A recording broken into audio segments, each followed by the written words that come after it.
Winter? What? What are you doing? What? Hello? Why? Anyway, hello, Winter. Hello, that strange noise. Hello, Lily. Welcome to the stream. Congratulations on getting first, Winter. Did I do all my stuff? I think I did. Oh, wait, hold on. I have to change this account. Okay, I got my water. I got my coffee. Alrighty, cat room. Hold on, where the fuck is social media? Let me just make sure I remember to post. National Park Girls. Love Our Parks Edition. Did I post it?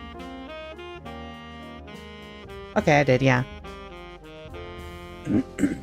It's time to seduce a national park. You see, here's the problem.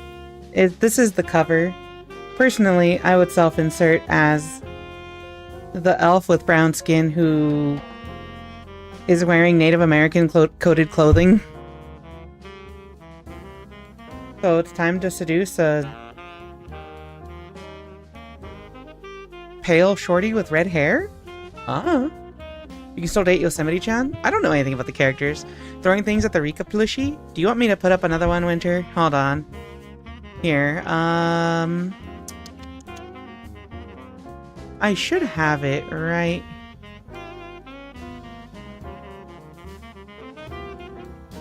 Do I have it? Hold on.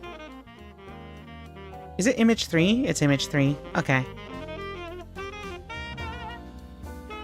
Why did I name it image 3? Alright. There you go. You can still bonk it now. Let me just put it under the oh wait, that just hits me. Tragic, honestly. Didn't realize the national parks had elves. I would have went sooner. I'm saying! I mean, it makes sense, though. It makes a lot of sense, because, like, if you think about it, elves are usually portrayed as, like, being, you know, close to nature and stuff. And what's closer to nature than a national park, chat? Ow. Alright. Let me just sip some coffee.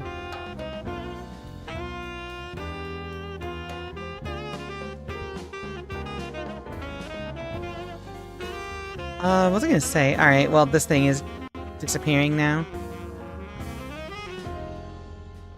What was I gonna say? Okay, yeah, the national parks are elves. I guess that is the case, right? Like, let me see. Store page.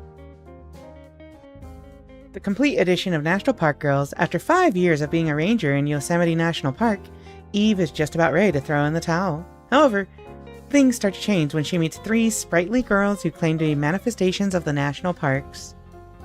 Hold on. I've never actually watched the studio for this. Or the,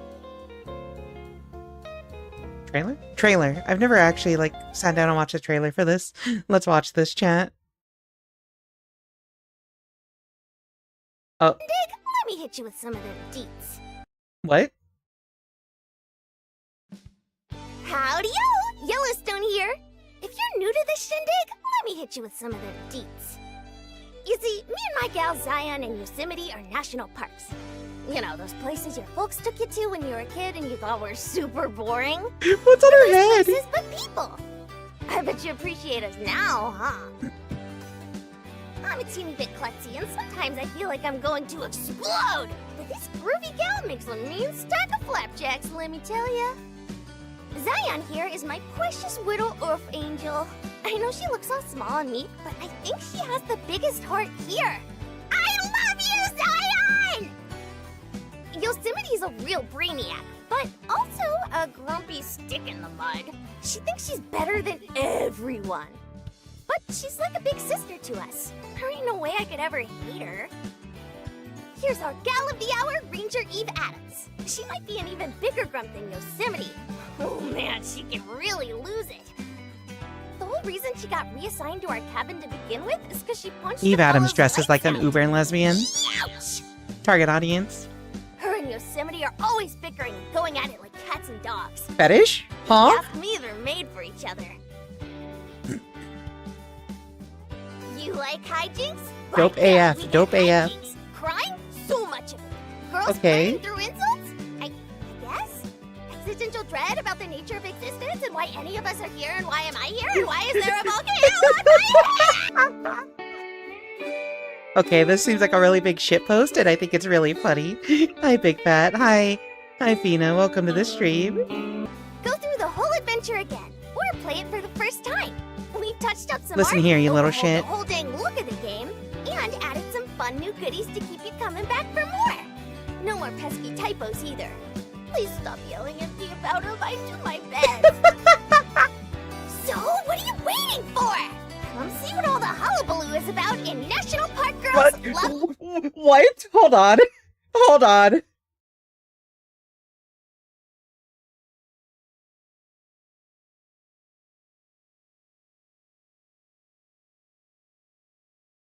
You kids know what a genocide is?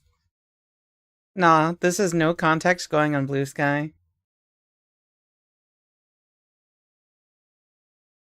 Okay, we gotta finish the trailer. Hullabaloo is about in National Park Girls Love Our Parks Edition. Catch you on the flip side.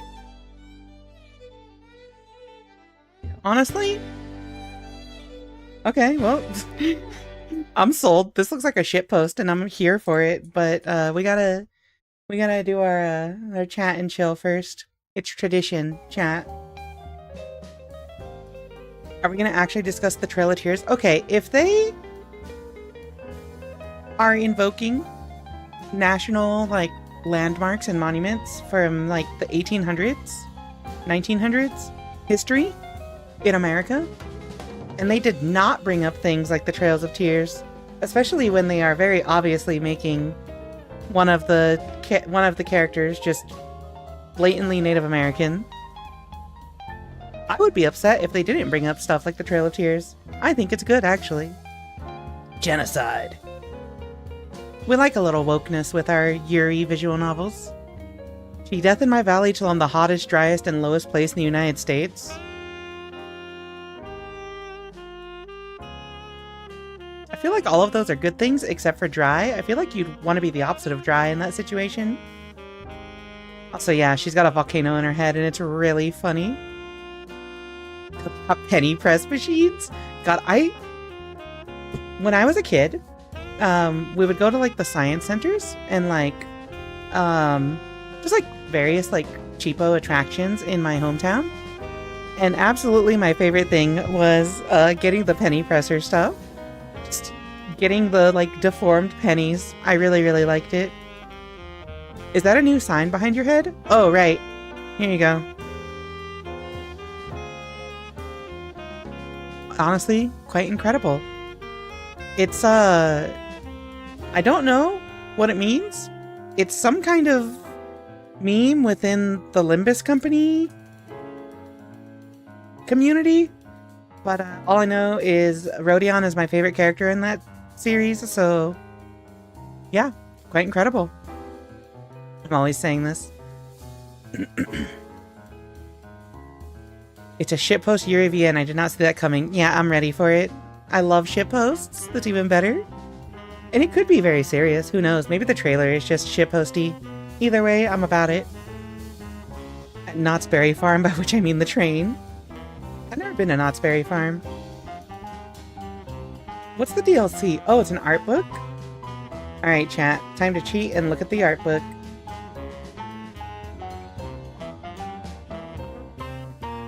Table of contents. Eve Adams. Oh, Eve, you're like an angry little chihuahua, and that's why I love you. Yeah, that makes sense. That makes a lot of sense. I, too, enjoy angry little chihuahuas. Pulling a fast one by making a shitpost trailer for a serious game? Yeah! I mean, wasn't that, like, the trend with a lot of popular games? They're like, hey, here's this, like, this horror game, totally bad, totally spooky, and then, like, it's just a shitpost and memes.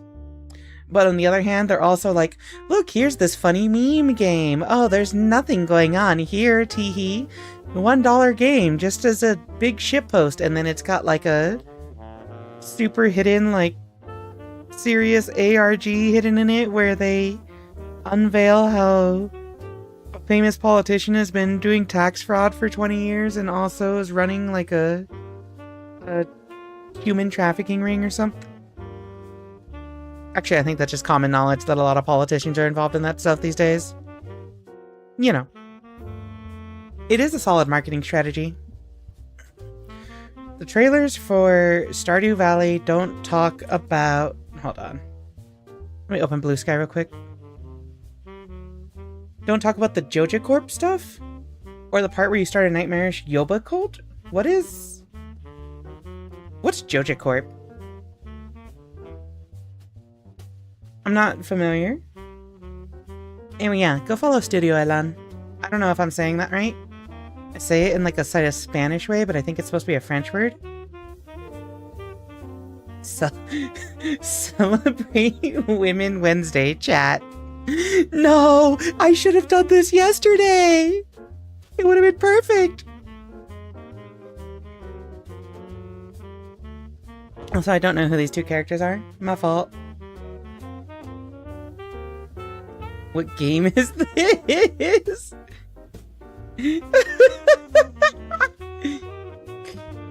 Howdy-o! I'm not listening to it again. Oh my god. It's Women Thursday now. Tomorrow it'll be Women Friday. What if I'm bi? I'm pan. Bi.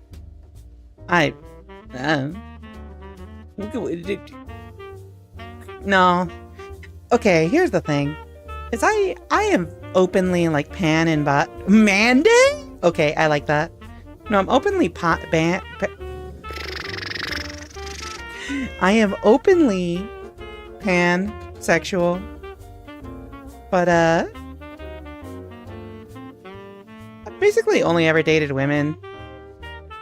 Not for lack of trying. I just only women want me for some reason. Women want me. Fish fear me. God thought I was too strong and had to nerf me. You're openly making horse noises. Oh, doing the thing where you like blow air in your lips.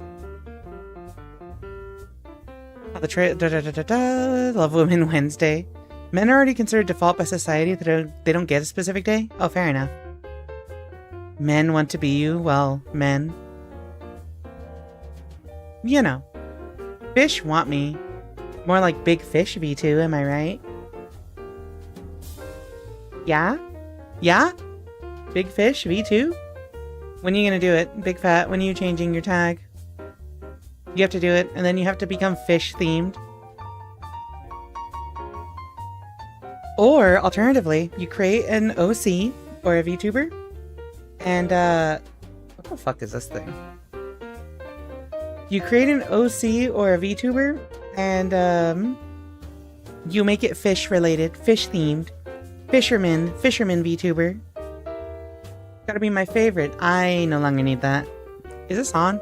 Yeah, of course it's on, because Winter was bonking the plushie the whole day. Or the whole time. Ba-da-da-da-da-da-da. Yeah, web fishing.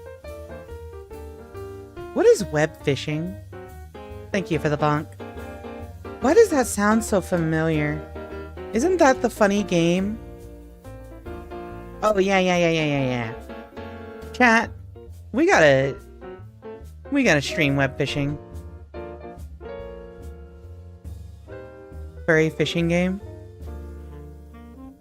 If I did that, I definitely have a routine to make a fish spin while playing Funky Town.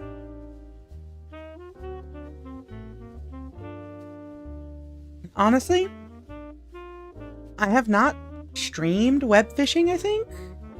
But we have done web fishing in my server, in my Discord server. It was chill. It was pretty chill. I would stream it.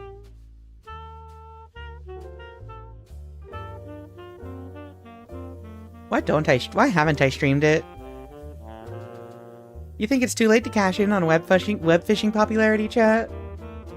We might do it. I might do it.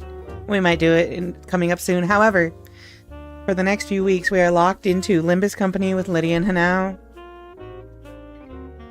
Dark Souls, National Park Girls until we finish this, and Ace Attorney, and of course the weekly Marvel 3 tournaments. Let me see. National Park Girls time to complete. Gotta watch out for the hackers. Oh, it's a 6-hour story. So this will probably take me like 3 streams? Maybe 2 if we focus up.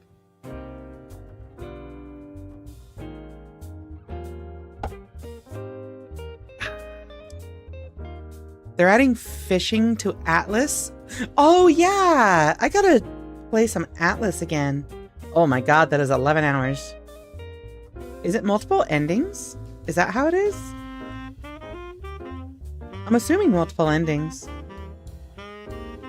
What is the #1 cause of... Oh my god. Alright. Hi, Sneaky Zap. We love those cats. Thank you for the plug-in recommendation. I love seeing the cats. Wasn't web fishing targeted for a bit for some reason? Oh. Probably just because they found an exploit and figured it was popular enough that people, I don't know, would be using it a lot. Okay, alright. Alright, chat. We should do Atlas again. So here's the thing. Is...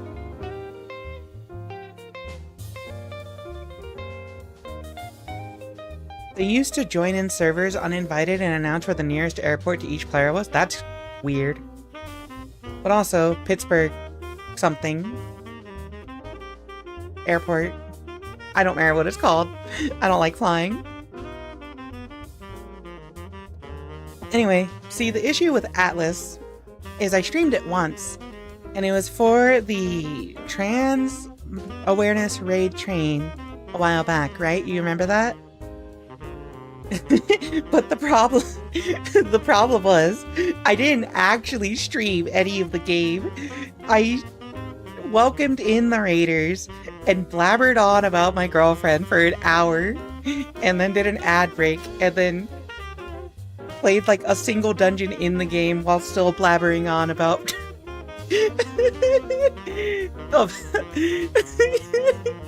oh my god. I still to this day have not like really seriously played this game.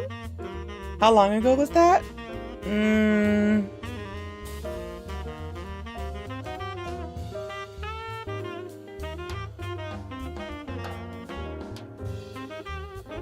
December, because that's the last time I played it, actually. I was trying to think, when was that? It was December. They did it by scraping IPs. Oh yeah, the straight tag, that was really funny. I believe the general thought was that the guy just doesn't like furries or queer people. Oh. Playing the new Studio Elan game.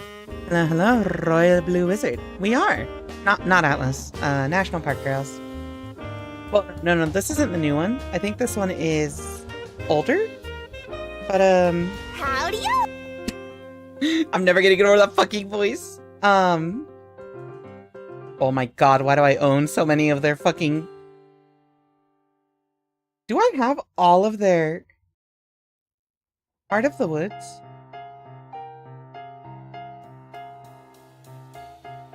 Do I actually own all of their visual novels? Oh, no, here we go. Here's more. I don't think it's the newest one, but Studio Elan emailed me. Someone from their company emailed me and said, "Hi, Rika. We looked at your stuff. Do you want a Steam key to stream this game? Please tell us if you do." And I'm just like, alright, bet. Oh, it got a big update. I own all their games, no shit. I was like...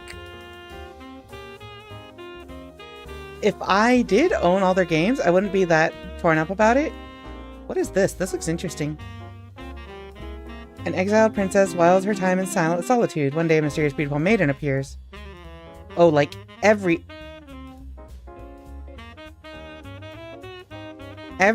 by this studio is just lesbians. That's a cute character design. So is that, actually. Without a voice. Because gay. He was also doing that shit in Atlas lobbies? Oh. That's gross. Stinky ass hackers. Hey Rika, we noticed that a large segment of your content is being a total wife guy. That's very on brand for us. Oh, they have some gay men? Okay. Okay. Well, I do know the person who wrote, what was the maid thing called? No, not Strawberry. Why can I not remember? Blackberry Honey, thank you. Blackberry Honey. That writer, she wrote yaoi stuff last year, end of last year. Which I really wanted to check out, but I've been distracted.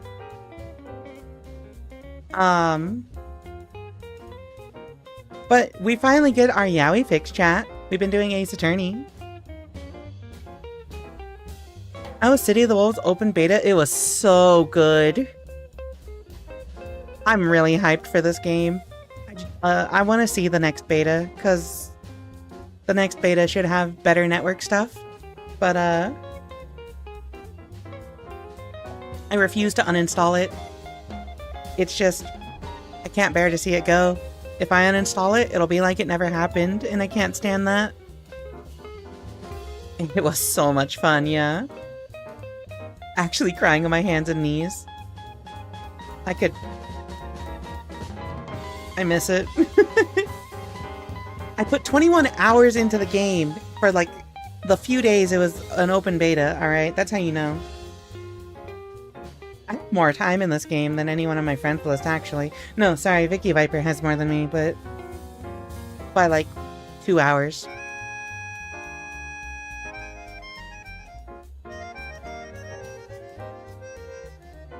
Oh, does she say that? Alright, you know what? Out of love for... What was her fucking tag again? Squid something? I gotta remember, what was her, like... Ebby, Shrimp Princess. Out of love for Ebby Hime, we are going to stream a yaoi visual novel, a BL visual novel from her. Maybe after National Park Girls is done. There's no justice in the world. Actually, it's really funny, because if y'all have been here long enough, you'll remember when I streamed Oshirabu a long time ago. And that's kind of like what started me streaming visual novels, but that and Valhalla. But Oshirabu, if you remember, we never did the bad end because I was like, it's late and I don't want to do this shit again. I don't want to purposely get it because I'll be sad.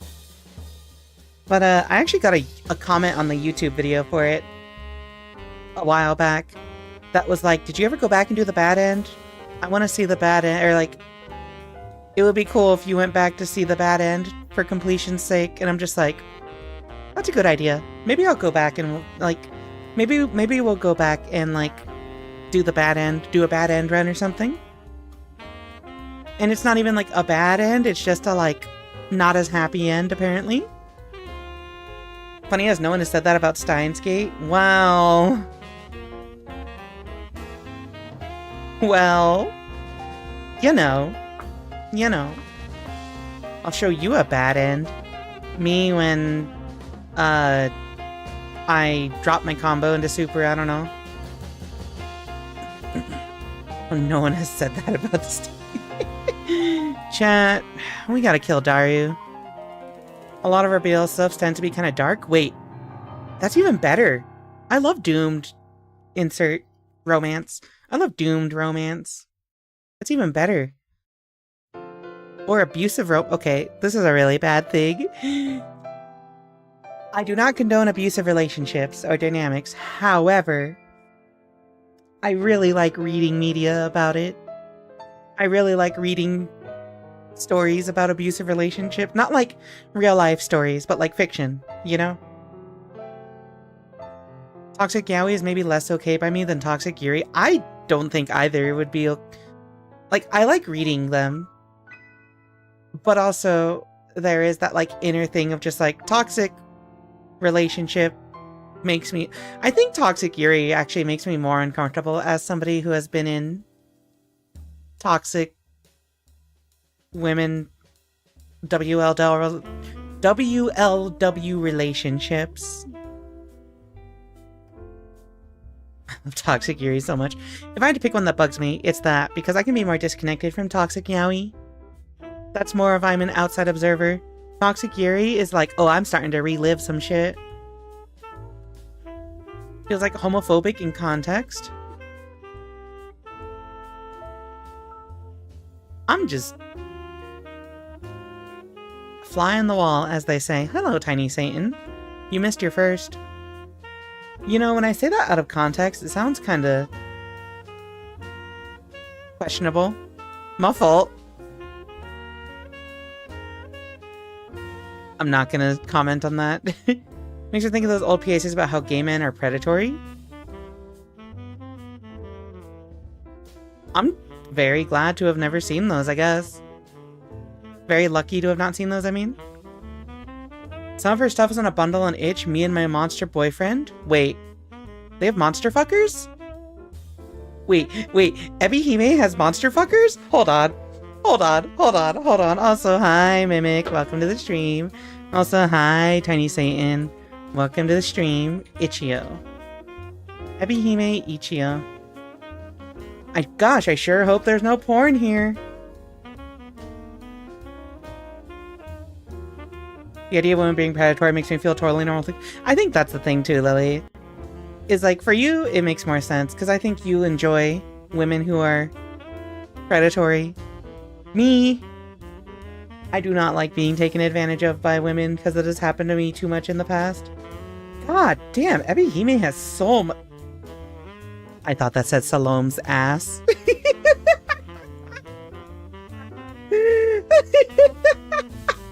I thought it said Salome's ass. My fault. You think I'm into... I know you are. She has one called Rain and the Wolf. Oh. What a time for you to tune in. Yeah, perfect timing, Mimic. Mimic. Fry has that too. Yeah, probably has Salome's ass. A boys love yaoi visual novel between a young man and a werewolf based on Little Red Riding Hood.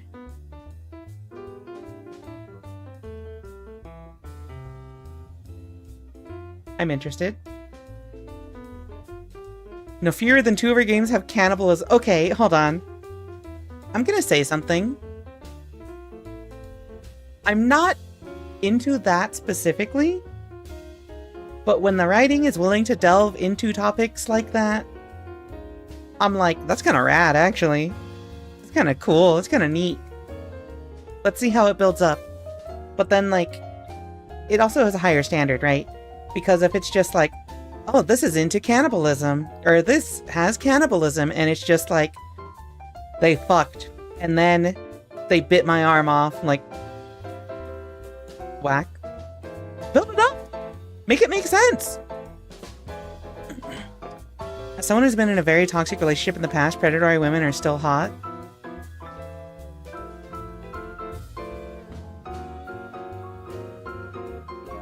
You know, I think openly, like, playfully predatory is probably hot.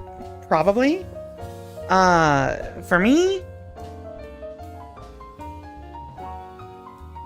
person who was very abusive and exploitative was not, like, openly predatory. She was very guilt-trippy and manipulative, so the actual toxic Yuri, not, like, fictionalized, I guess, but reading about it in fiction still makes me like, oh, that's a red flag. Red is the tsundere. Contains a grumpy tsundere protagonist, one very fluffy wolf boy. You and your power of reading. I love reading. Yeah, get owned. Cannibalism as a metaphor for sexual intimacy is definitely a thing on the internet. What's wrong with wanting to love someone so much you want to make them a part of you? Yeah, that's why people, like, bake their hair into cakes or something, right? IRL's gotta be real consensual, yeah. Oh, is it freezing and loading for other people? I don't have any dropped frames, so it might be a Twitch thing on your end. But if anyone else has the issue, let me know and I'll restart stream. But also, I only wanted to do this chatting for 30 minutes, but we got distracted talking about cannibalism, toxic yaoi and Yuri, and the Trail of Tears. So, let's get started on National Park, girls. Where the fuck is my music? Here it is. Alright. It's peak. Your peak. It's Peem. Fine on your end. What does hair in a cake make me more retchy than the cannibalism? Well, because it's probably more realistic and subtle. Why is my Discord giving me a notification? Thank you for downloading National Park, girls. Love Our Parks Edition. Please take a moment to set up your game. Please note these options can be changed at any times in the option menu. Wait. Game capture?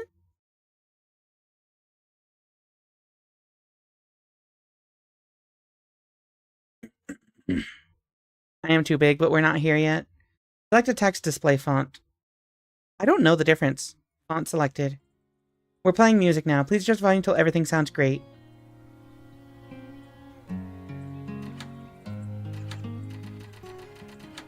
We're almost in my favorite part! We're almost in my favorite part! We're almost in my favorite part! We're almost in my favorite part! Is that too quiet? Mothman is trans and he's going to fuck me. Yeah, you need to grab this bundle? Hold on. What? I might need to check out that bundle. Just size shame you. Hello, Iceland stream. Hello, hello, hello, hello. Welcome to the stream. I've never met anyone with a hair in their food kink. True. Very true. I've met people with hair kinks, but not hair in the food. Anyway, chat, how is this balance? Do you think, Almost in my favorite part! I'm not gonna be talking over that, but like, is that loud enough that you can hear it on a similar level to my voice? I actually need to know. We're almost in my favorite part! Like, is that too quiet? Squeaky girl, too quiet? We're almost in my favorite part! You know what I can do actually? Let me just up this. We're almost in my favorite part! We're almost to my favorite part! How's that? Is that better? What about at this level? We're almost in my favorite part! I'm gonna get real tired of this girl saying this. If this is good, I'm leaving it. And we might go in. All done? Finally, before you see all the national parks have to offer, please note that National Park Girls features content that may not be suitable for all players. Would you like to review the content warnings? Yeah, why not? National Park Girls features content blah blah blah blah blah. They may include spoilers, descriptions of intense physical violence, body horror and grossness, character death, who exactly dies, alcohol usage, gun violence, suicidal ideation. I'm not using the screen for the final thing! We're just setting it up! I'm gonna cry. I don't know. I'm too lazy to resize everything. I want to get this done before I resize and stuff. So let's see. Content warnings. Descriptions. Descriptions of intense physical violence, body horror and grossness, character death, alcohol usage, gun violence, suicidal ideation. How do I pin that? Oh, right. I have to fucking type it. /pin. Manually unpin. Okay. Are we almost to your favorite part? We're almost to my favorite part! Alright, let's take this moment to switch over. Since I had to tab out anyway.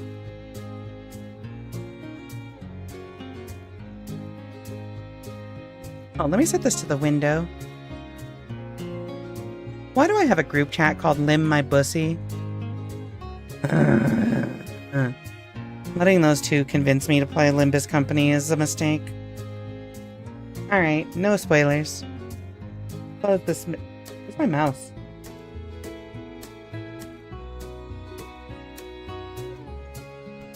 Close this menu. Called what? Don't worry about it. Thank you. That's it. As a reminder, all settings can be adjusted in-game at any time. The setup will not show up again. Why do I have a group chat called Lim My Bussy? Why is my mouse just like not showing up on screen?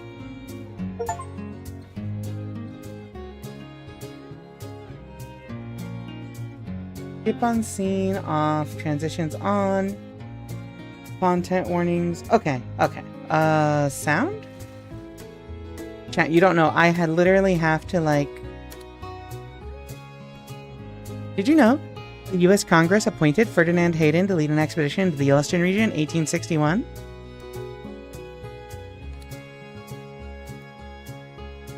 Text font is hyper legible? What is hyper legible? Alright, Lily. Catch the VOD. I'll leave it up. It'll also be on YouTube. Text-to-speech? Text-to-speech. Clipboard voicing. Oh. Interesting. Default. I don't know the difference, but I would rather have the one that's easier for me to read. Okay. Alright, chat.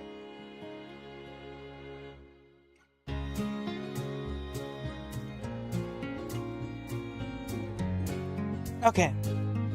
It's not just legible, it's beyond legible. Comic Sans is actually a very dyslexia-friendly font. I think I've heard something like that before. Chat, I've been fighting the urge to, like, make Comic Sans my official font for everything. Please convince me not to. Please convince me not to just put everything into Comic Sans. Oh, I should probably also update my category. National Park Girls.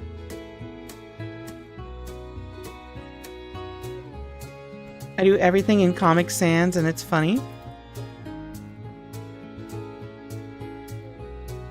You should get Helvetica? Is that different from Helvetica with one L? I think only one letter is the same shape as any other. Oh, I see. Alright, chat. Enough of this.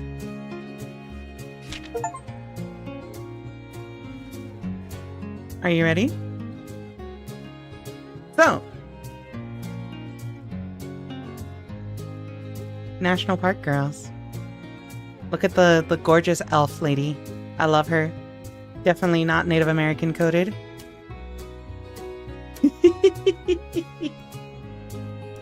Anyway, we gotta do our YouTube intro. Hello everyone. I actually didn't do my intro today. I just said hi to y'all. Hello everyone. Welcome to the stream. My name is Rika Readman, Calico Elf Librarian VTuber, and today we have National Park Girls, a Yuri visual novel about a park ranger and, for some reason, humanized national park. It's not an intro if we don't have the abuse, huh? Yeah, for some reason, 3 girls who are humanized national parks. So, yeah. I like this one right here on the cover. But let's begin. Let's just dig right in. Again, thank you to Studio Elan for hooking me up with the Steam key for this. This stream is basically brought to you by Studio Elan directly. Let's begin. Studio Elan presents National Park Girls. Love Our Parks Edition. Chapter 1. Cabin Fever. Sorry, sweetie. It's stuck. Can't go any lower than that. I totally forgot that they have actual voice actors. Also, I like that she has pink hair and red eyes. I love red eyes in fictional characters. Is that right? I click down on the switch. A sputtering rumble coughs from the window, vibrating beneath the rushing wind as it rips through the car. I click up on the switch. The window slides the rest of the way up with a smooth purr. I click down again. Smooth purr. It stops halfway. Sputtering rumble. Yep. There's actually a funny story about that. Jessie laughs guiltily, waving it off with a shrug and a smile. But I forgot what it was. We smack a bump in the road. The car jolts up, tossing me into the door. I glance in the side mirror as we drive away from a pothole. Every problem in this park has a story. And there's a lot of stories. The park makes do with what it has, Eve. We're resourceful that way. I roll my eyes as she gives a reassuring grin, but her reflection in the stupid, broken window tells a different story. One of concern, rivers of coffee, and a decade of overwork. There might even be a small wrinkle encroaching on her cheerful, round face, but I don't dare say anything. I'm quippy, but I don't have a death wish. Not yet. Yosemite this time of year is a mixture of green and white, where the winter snow still speckles the peaks of stone-gray mountains and blends into spring's revived trees. Why are we shouting hag in chat? Okay, hold on. I need to see this Helvetica thing real fast before we get too deep into the story.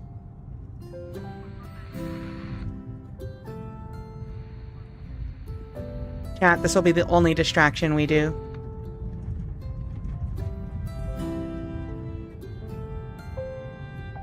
What is wrong with the kerning on this? Why? Why?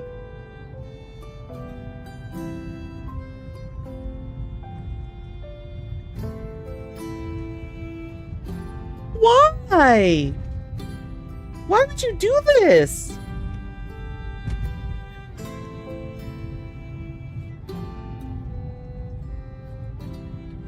As somebody who works with fonts for documents constantly, that does not make me happy whatsoever. Okay. I close my eyes and let the whistling wind blow into my face, and for a second, I almost feel like a little girl again, riding in the back of Dad's pickup truck as we zip down the roads of Tioga Pass, anxious to explore the next trail. But right as I remember the smell of the sweet, fresh air, a van speeds past us, leaving a trail of toxic fumes. The memory is ripped away. The lingering exhaust resembles the similarly gray sky, and I have to wonder, if a storm cloud forms, but it doesn't rain, is it still filled with water, or is it just hollow? Static crackles out of the radio.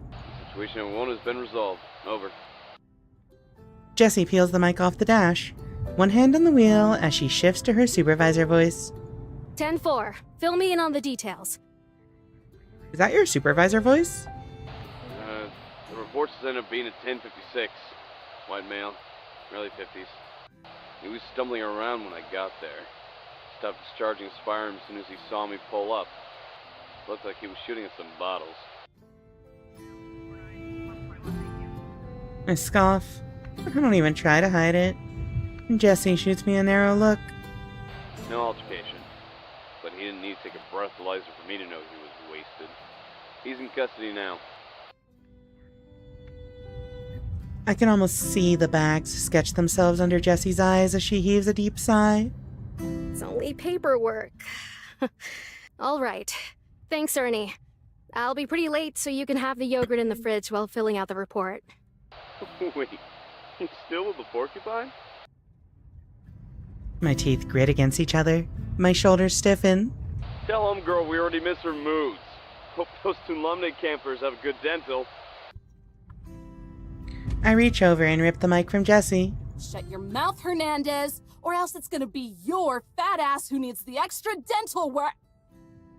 Jessie wrestles the radio away from me as Ernie cackles over the radio. Just have that report on my desk by tomorrow. Over. I'm still trying to grab the radio by the time she throws it back in the dash. Groaning, I cross my arms and stare thousands of tiny daggers out the window. Jeez. You know they're just trying to get a rise out of you. Why do you always take the bait? Because if they actually cared about their jobs, they'd be angry too. Not that it matters. Why are you so much quieter than the other person?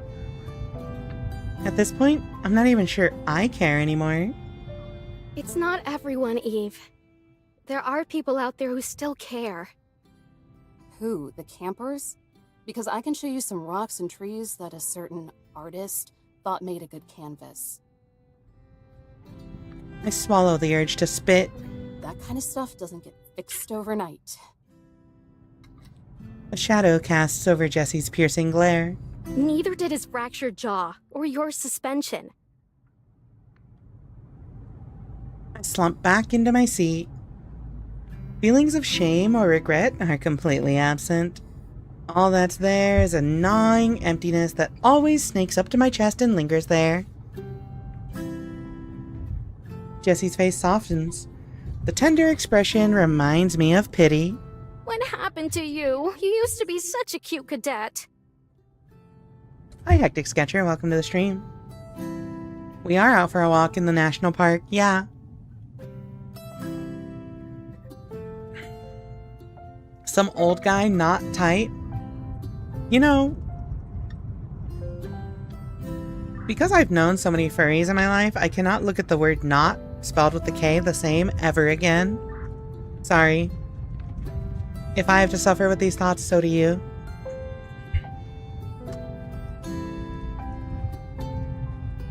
What? I'm not still cute? I flutter my lashes, then roll my eyes. Normally, backtalk like this would get anyone from any profession fired. And secretly, I hope it does. It's that attitude of yours. I remember when you were energetic and determined. She shoves me. Be like that again. They beat that out of me a while ago. Jessie frowns for a moment. Then she grips the wheel and strains a smile under her face. Her dimples look like tight drums. Then let's see if we can cram some of that back in. By a transfer? By a change of pace. You'll love the meadows. It's a little chilly this time of year, but you can bundle up in the cabin. Which you'll have all to yourself, by the way. You can thank Ranger Smith's gin habit for that. And the camping population? Jessie bites her lips. Her eyes dart across the road. Don't think you're clever. We used to visit Tuolumne every summer when I was a kid. I know they have a campground there. She relents with a sigh. Hold on, I'm gonna check one thing. Can you turn up specific characters? No? Okay.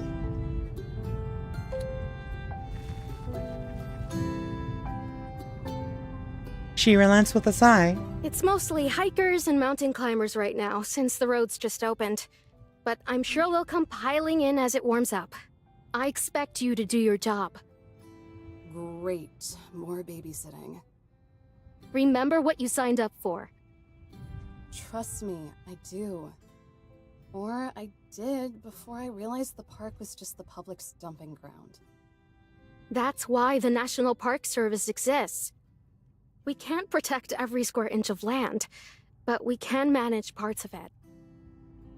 I scoff. If only.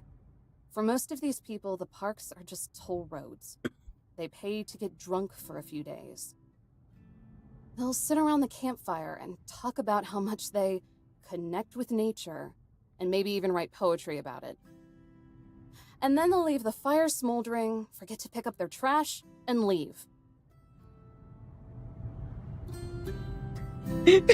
Jessie cringes. That's how I feel right now, chat. I do not like the cynical child. Well, she's not a child, but the cynical woman. Jessie cringes and audibly swallows. She stares at me with this uncomfortable gaze, like something ugly she can't look away from. And the truth is ugly, so fine, let her. She puts on another one of her smiles. Well, that's why we're here, right? That's our job. Enforcing the law to protect the land. But who are we protecting it for? I stare at Jessie with flat eyes, waiting for an answer I know will never come. Likewise, she side-eyes me, waiting as the radio occasionally crackles with a report. The same people who are destroying it. I lean back into my seat and stare out the window. And where's the justice in a job like that? The sun pokes through an opening in the clouds, but a sea of gray swallows it soon after. And Jessie says nothing. I hear her fist squeeze around the rubber grip of the steering wheel. A knuckle pops, then silence. Read through the first scene of episode 1. We pass a clearing, and the forest that's been trailing us up until now stops. In the distance, I spot the smooth stone peak of Lambert Dome. Sometimes we would make that hike when I was a kid, and when we reached the top, I always felt like I discovered a higher perspective.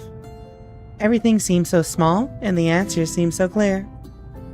And I wonder, if I stood up there now, would it be the same? Is what I do important?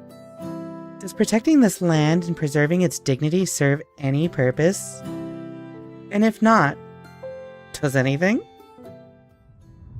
By the time we begin passing families of pop-up tents and lawn chairs, the skies dim to a deep gray. Slivers of blood orange and red glow out from pockets of open sky. We hook left and take a short, beaten path. The tires crunch over the dirt and gravel, then stop. Jessie twists off the ignition. Birds chirp in the fresh silence that only breathes through the air when a vehicle stops. We're here.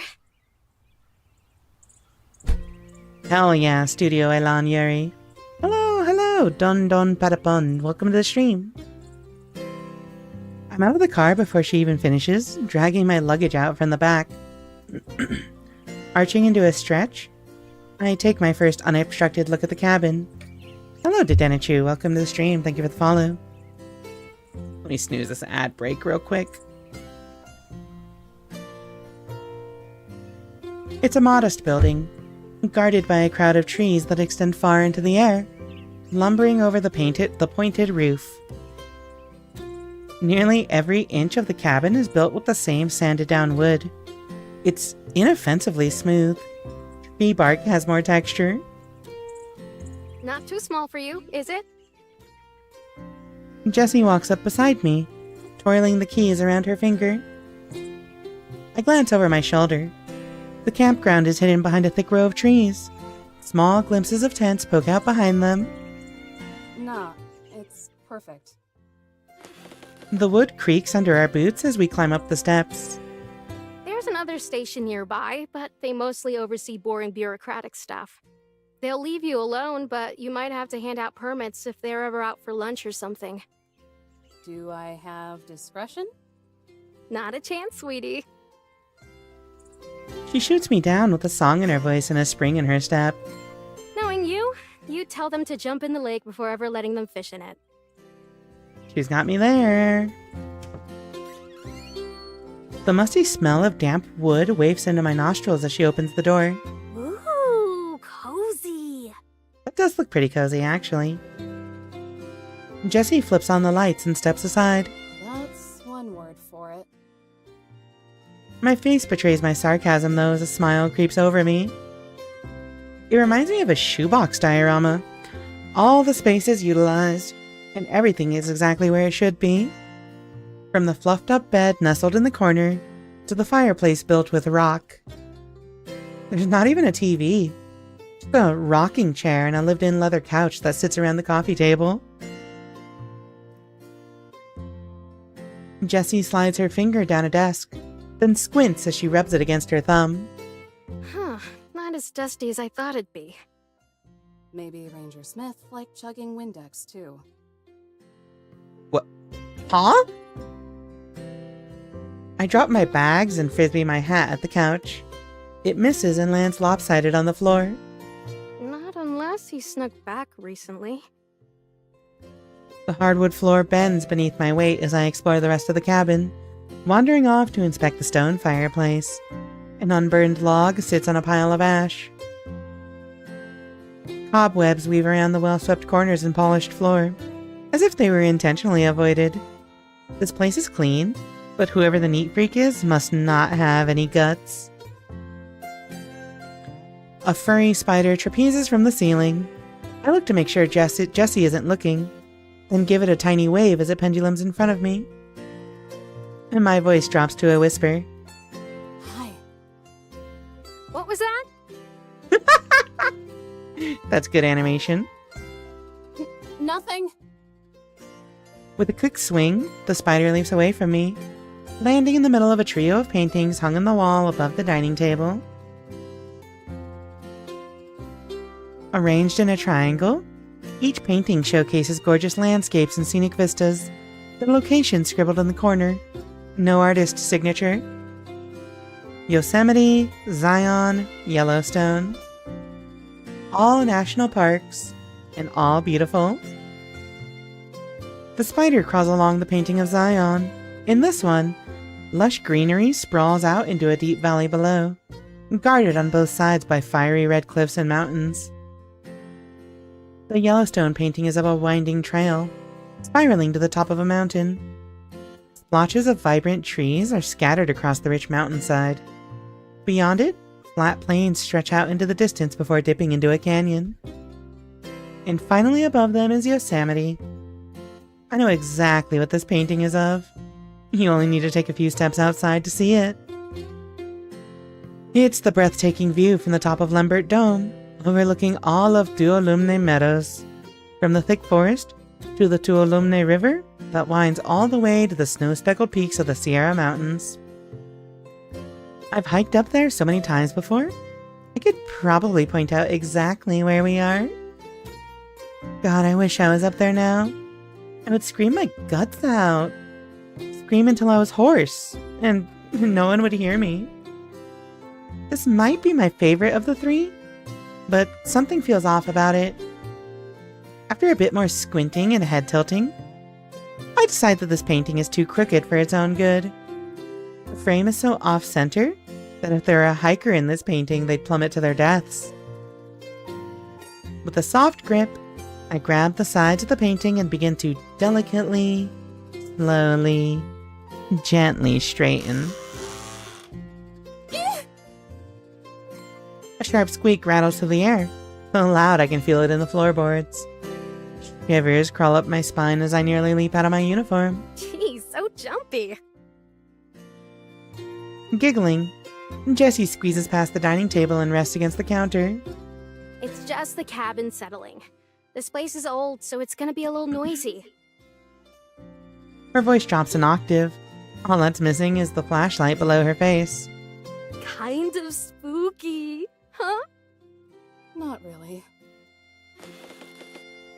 The cabin squeaks again and my shoulders tense, and Jessie grins, thoroughly entertained. Some of the past rangers stationed here always said it was haunted. Personally, I think it was just something in the coffee. Jessie feels like a bully. Yeah, this dev and the writers, they're always have really good humor. I like it. Also, go enjoy your anime, Winter. See you later. Our tax dollars. She picks up the percolator off the stove and rattles it around. Flipping open the lid, she pulls out a small bottle of bottom shelf gin. Our tax dollars at work. Just be happy we're not privatized yet. Make sure to recycle this later.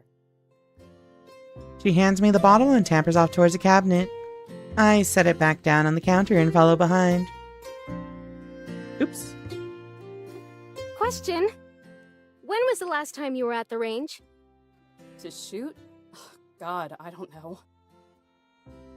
Scratching my head, I think back to the last time I unholstered my sidearm. Despite the faint temptation from being surrounded by obnoxious campers, it's about as rare as an eclipse. About a year ago, I guess, when you dragged us all down there on our day off to practice. She unlocks the cabinet, leaving the key in as she opens the door. A slender gun leans against the back. An off day for you guys, maybe. I'd kill to just have one weekend off. The words slip out of her, and as soon as they do, she glances at me, then the gun. I didn't mean, like... You know I won't actually. Chat. Would you trust this woman with a gun? Just you and her in a cabin alone with a gun? I would not. I stare straight through her as she fumbles around with her words. She coughs. Anyway, what we have here is your standard issue pump-action Remington 870. Also known as a shotgun. A bright sheen glistens off the gun, both the butt and the pump sharing the same glossy wooden finish. Fancy. This actually doesn't look like it'll fall apart in my hands. My eyes drift to the desk radio that was assuredly used by Navajo codebreakers in World War II. Count on the DOI to have their priorities straight. When have I ever turned down new equipment? Do you litter, Rika? Never. I would never litter. But actually, I don't. Don't litter. That shit's no bueno. Judging by the bedroom eyes she's giving the gun, I think the answer is pretty clear. Still, this is a bit excessive. I don't need this much heat for grunt work. A sidearm and a shotgun? What is this, the 4th of July? It's just a precaution. Hopefully you never have to use it. It's not like everyone is asking you to carry it around on patrol, which I expect you to do every day. Can I do that before sunrise? So I don't have to talk to anyone, ever? Can I? Absolutely not. I will not allow you to be a weird forest hermit under my watch. You need to have some positive experiences, okay? My mind blanks out into a field of static as Jesse's tangent gains more momentum. As my thoughts wander, I start to hear more noises. The creaking of the cabin, the howling of the wind, then actual howling. Wait, actual howling? If Jessie heard it, then she's ignoring it, as her ranting continues to go places entirely unrelated to my misanthropy. Scratching begins to scuff at the door. At first it's as soft as a whisper, and could maybe even be a branch or leaves. But the longer it goes on, the faster it gets, and soon it's desperately clawing into the wood. Into the wood. Wood, yeah. I break away from Jessie, tiptoeing to the door. Hey, don't walk away! I'm scolding! Shh. I hush her with a finger to my lips. We go silent. Twisting the cold knob, I ease open the door. Nothing.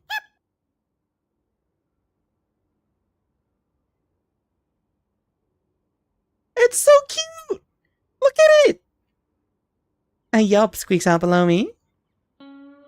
I look down and come face to face with the love of my life.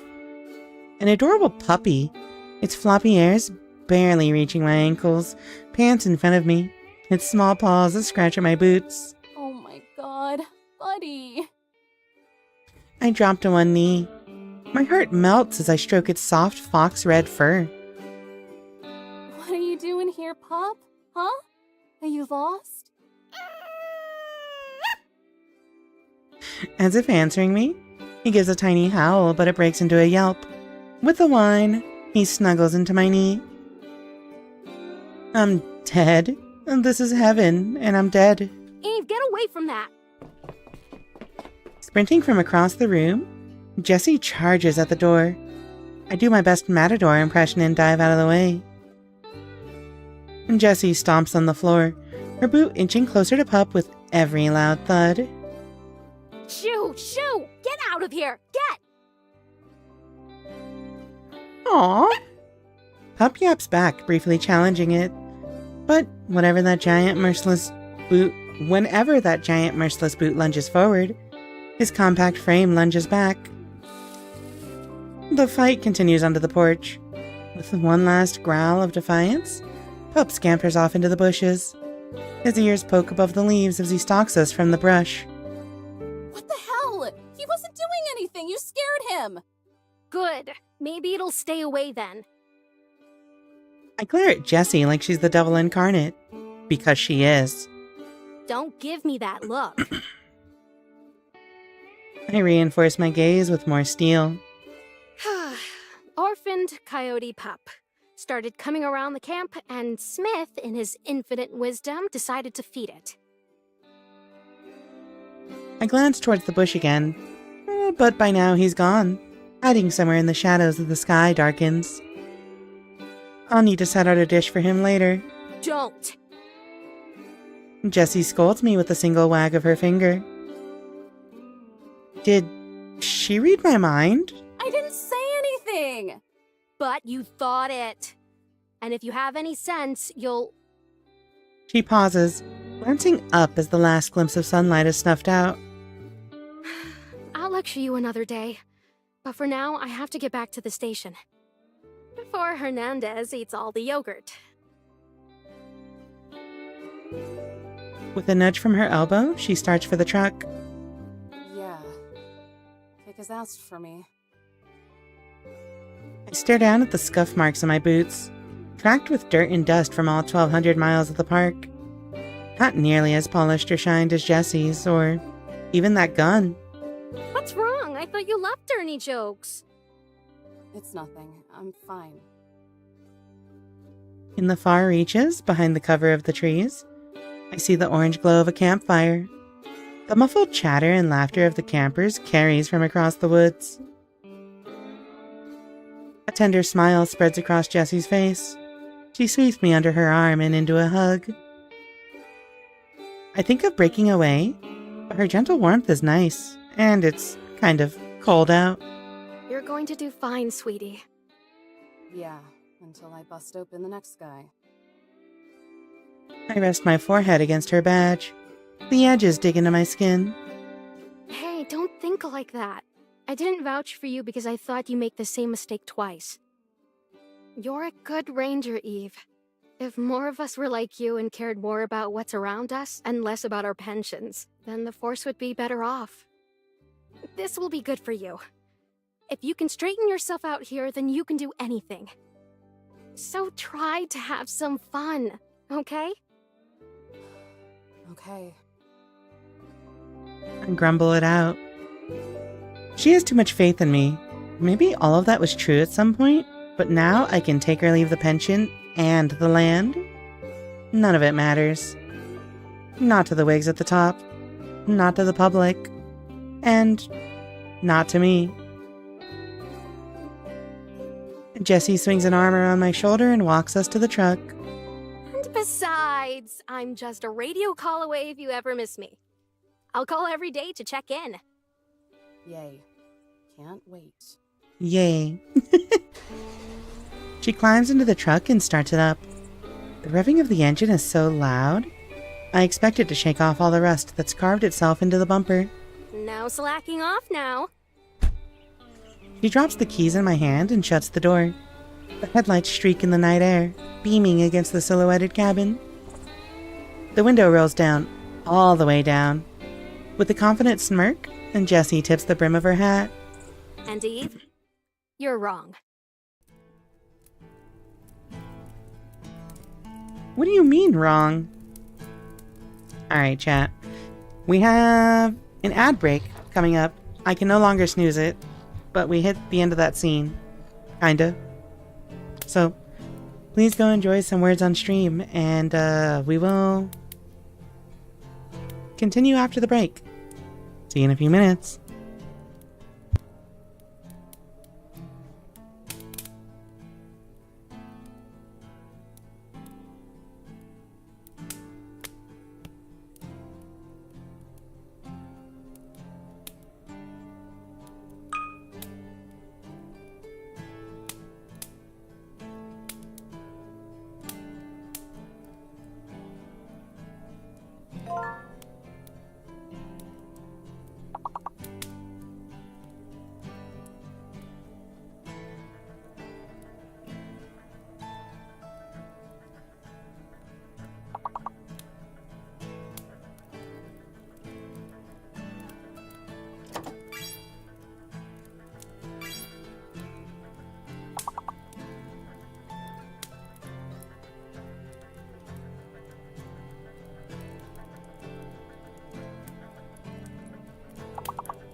The world will never know what that last word was. Owned. Anyway, let's get back to it. I am back with water, and I snacked on a pickle. And got a stretch. So, let's continue, chat. What are all these tabs? Hold on. Ah. Here we go. So, we were just abandoned by a park ranger, Calliope Mori. And told not to shoot anyone. It might actually have been pointed if that was the last thing she said before leaving. But it hadn't even been 10 minutes when she drove back and barged through the door in a panic. She left the key to the station on the lanyard she gave me. And the key to the library. And the key to the toll booth for the south entrance. I swear, Teddy, with how seriously that woman takes her work, she has no right to be as airy as she is. Oh, so she's a bimbo. A little bit. Though I guess I'd start to slip a little too if I were working an endless stream of hours and got as little acknowledgement as she does. Never mind, sorry for calling you a bimbo, you're just overworked. Relatable. After 4 years, it's hard not to respect her. There's not a moment where she isn't on a call, or filling in for someone, or blazing through reports. Yet somehow, she manages to stay as bubbly as dish soap. How is she able to stay so peppy and motivated? I can't figure it out, and I doubt I ever will. Anyway, that's enough about Jessie. I swear I write about her at least twice a week.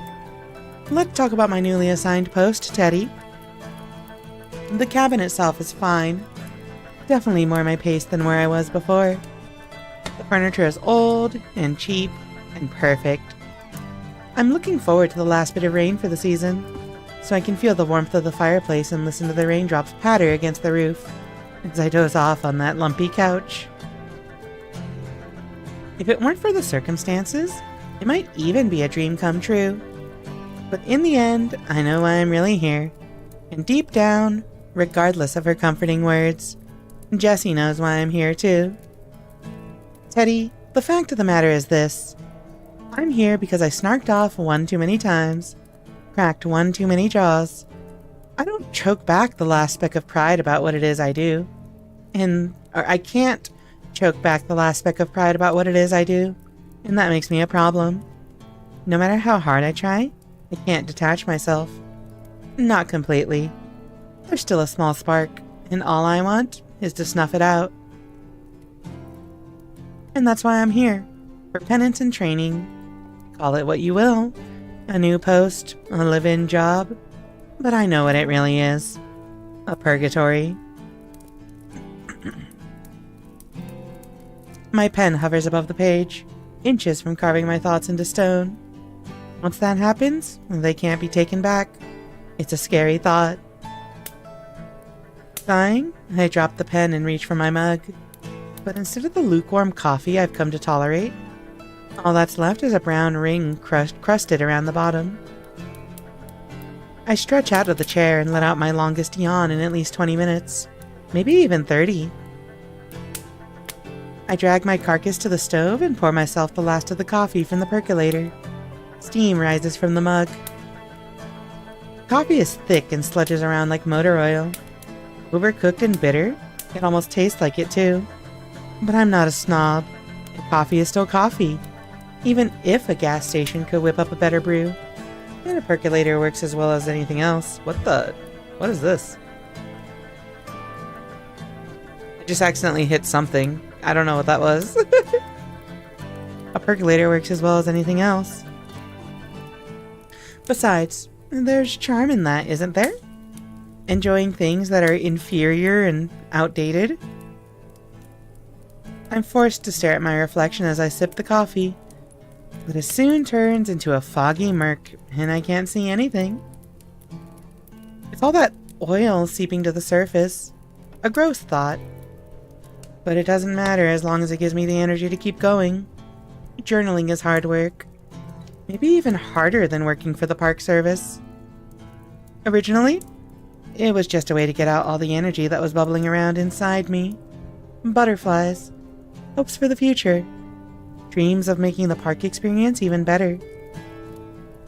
But that eagerness morphed into a slow realization. And over time, that morphed into whatever I am now.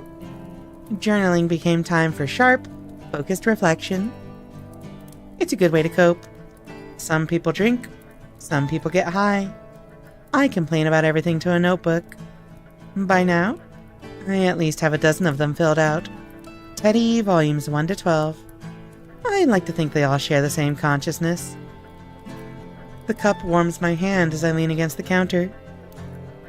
The wind kicks the cabin, and if I listen closely, I can hear night's nocturnal whispers from outside, chirping from crickets, the steady shaking of leaves. It makes me realize just how thin of a barrier from the outside world this place is. A cramped, fenced-in box. The only thing keeping me from the same darkness that's out there is a few dim lamps. A small choir of laughter and chatter echoes from the outside. Reality decides to give me a slap in the face as I open the curtains and peer through the window. A group of 4 shadowy figures trip and wobble through the brush. One of them falls flat in their face, and they laugh even harder than before. And speaking of needing a barrier from the outside world, I stomp over to the desk and snatch the flashlight. As I march over to the door, I remember that I've changed out of my uniform into tattered jeans and a flannel. Hardly authoritarian. You know, hold on.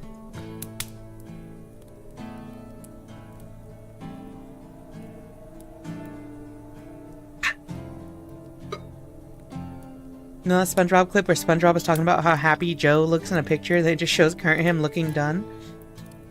Yeah. That's yeah, pretty good way of summing up this character too. Yeah, that's not too far off actually.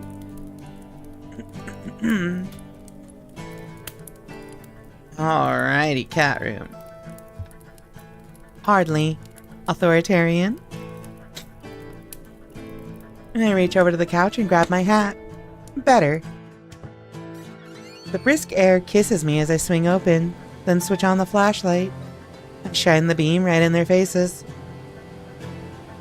They freeze like deer about to be mowed down by an oncoming semi. Their laughter quiets into hushed chuckles, and the only one with half a brain tells them to shut up. One of them stashes a bottle in their coat. The one up front, the smart one, squints at me through the light. His shoulders relax, and he throws me a casual wave. Oh hey, are you on break too? Wanna hang? Dumbass camper. 1,000 more of these kids could mistake me for another student their age, and it still wouldn't stop me from lobotomizing them with my eyes. I slip on my hat and stay silent. The Old Testament fear of the Abrahamic God shadows his face. They all shrink back. Do you know how many people go missing out here? What? I said, do you know how many people disappear in these parts annually? He looks to his friends for an answer. They shake their heads. He looks back to me and shakes his head. The entire group shakes their heads together. I'm sorry, I don't... His hands are raised in surrender, and the embers of a cigarette glowing between his fingers. Another question. Yes, ma'am! Our voices bounce across the woods. Do you know how much paperwork I have to do if one of you has so much steps on a pine cone? Is it... a lot? His friends nod. He nods back. Yeah, a lot, right? Let's just say it's more work than you've probably turned in this entire semester. And that gets a laugh from one of his buddies. He shuts up as soon as I shine the light on him. Do me a favor and stumble back to camp, okay? I'd rather not have to explain to my supervisor how you all fell off a cliff. The 2 girls hidden behind the others give me dirty looks. The kind The kind idiots give to fast food workers when they're told that they're out of fries. I turn the flashlight up to the highest setting, but they all let out a collective groan as they shield their eyes. Go on, you heard me. You can bum around all you want once the sun comes up. I point the light at the path back and brighten the way. No, I point the light at the path back and brighten the way. He takes a few steps back and gives me a gracious nod. Sure thing. Sorry for the trouble. Have a good night. Karawa Shoujo camping DLC looks wild. Welcome to the stream, Wonderlander. Hello, hello. Yeah, it's Karawa Shoujo. Honestly, Karawa Shoujo is another thing that I've considered streaming. But if I recall, the sex scenes are pretty important for the character development, and, you know, that's not Twitch TOS friendly. I won't, but thanks. They follow the beam of light back to the path, and one of them makes sure to flip me off along the way. I switch off the light as they disappear into the brush of trees. I hope they all actually do fall off a cliff. Twerps. As I turn to go inside, a spike of movement rustles in the bushes. My body goes numb. I freeze, only allowing my eyes to drift over to the source. Nothing. Turning around, I creep forward, reaching for a sidearm that isn't there. I step onto the dirt, the porch creaking behind me. Then, the bush shakes with a surge of movement. A ball of fur explodes through the leaves. Its paws scrape across the ground before skidding to a stop at my feet. The dog is back. Yeah, Twitch TOS definitely is waiting to blow our heads off with a shotgun.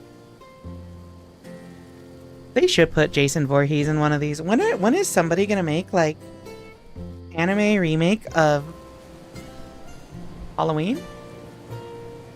Or is it Friday the 13th? I don't remember which one is which. I never actually seen any of those, like, older horror movies. Slasher films. Yap. Breathing out a sigh of relief, I bend over to greet my prince. Decided to come back, huh? Couldn't resist my charm. His ears pin back as I scratch the scruff of his neck. He almost looks deranged while I pet his goofy looking pupils struggling to center with the whites of his eyes.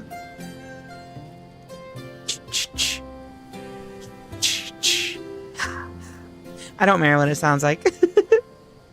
Okay, Friday the 13th is Jason, Halloween is Michael Myers, Nightmare on Elm Street is Freddy Krueger, Sadako Yamamura is my wife. If I had $1 for every lesbian I knew who really liked Sadako in that way, I'd have $2. But it's a funny coincidence. You're an unbelievably giant dork. An ear flops over. If my heart had strings, you could play the fiddle. This isn't fair. I might seriously die. What do you mean by that? I glance over at the empty food dish near the door. He ate every bite. He has to be sleepy by now. And look at that belly. It's so round and cute and pink, and I'm gonna die from this, I just know I am. It doesn't take much to coax him in. All I have to do is stand aside and Pup sprints inside on his own, hitting every piece of furniture like a pinball. I usually offer coffee first. He nearly somersaults across the floor, and my dusty laugh actually gets some use for once. A gust of chilling wind breezes past me. It lifts up my hat, but I grip the back in time. Strands of my hair fly in the same direction. The trees sway violently, shaking their branches like angry fists. Clouds curtain the last sliver of the moon, submerging the woods in a darkness deeper than any sleep. The cold seeps into the notches of my spine. Shuddering, I rub the warmth back into me, locking the door on the way inside. A bully the Dead by Daylight devs into saying I'm legally married to Sadako and Canon. Good. They deserve to be bullied. A dog somersaulting sounds wild. I can't hear the word somersault without thinking of Guile from Street Fighter. Because in, like, the newer games, he is no longer... He doesn't yell flash kick, he yells somersault! Unless you do, like, the EX version. But also it depends on the game. That's Street Fighter 5. I think Street Fighter 6, he says flash kick if you get the perfect frame. And I think he just yells flash if you do the EX. I don't remember, I haven't played that game in a while. Alright, chat. Like thunder, Pup runs up to me as I enter. Then like lightning, he bolts back onto the couch. I grab a pillow from the bed, then meet Pup at the couch. His front legs stay perched on the back of the couch as he peers over it. Oh, no you don't. I snatch him up by the fat of his neck. He nips at my wrist, but it tickles more than anything. I drop the pillow, then drop Pup on top of it. At first, he tries to wiggle free, but I keep the pressure on his back. He eventually gets the message and lies down. Hi Jason, welcome to the stream. I'll get you something more comfortable soon. It's more Yuri time, yeah? Yeah, Yuri supremacy. It's so funny, because for a couple months, I kept doing a bunch of different Yuri visual novels, and a lot of my core audience was people who just really like lesbian fiction, I guess.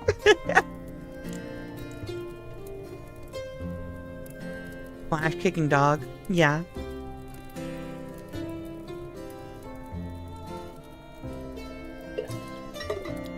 Alright. Don't forget to hydrate.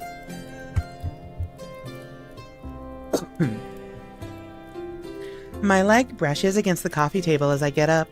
A stray magazine catches my attention. Jeez, Jesse, did you leave this too? A bag of lemongrass tea sits between the pages, acting as a bookmark. Did she not have anything else she could use at that time? Or was she just lazy? The cabin creaks with the blowing of the wind. Pup's ears stiffen and alert as he quietly gazes at the closest door. I look down at the magazine. A map of the park is paired with the article. Every exit to the park is circled in red.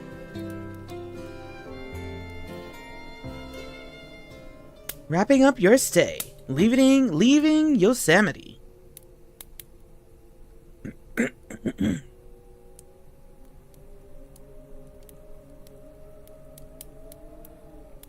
The night breezes right past me. You know what I've just noticed? Hold on. This is not properly reflecting that screen. I think. Okay, there we go. The night breezes right past me. Every time I look up, the clock has passed another hour, and the gap only grows larger. In the corner, Pup gnaws at his ankle. His teeth chatter as he tries to chew the fleas off his skin.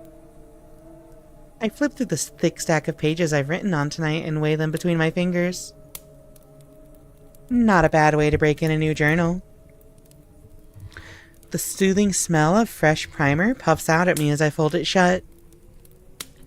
A yawn slips out of me as I shamble over to the bookcase. Light reading before bed is never a bad way to end the night, especially eerie nights like this. Frost has settled around the edges of the windows. A touch of fog strokes the glass, and looking into the darkness beyond it is like staring into the black of a pupil.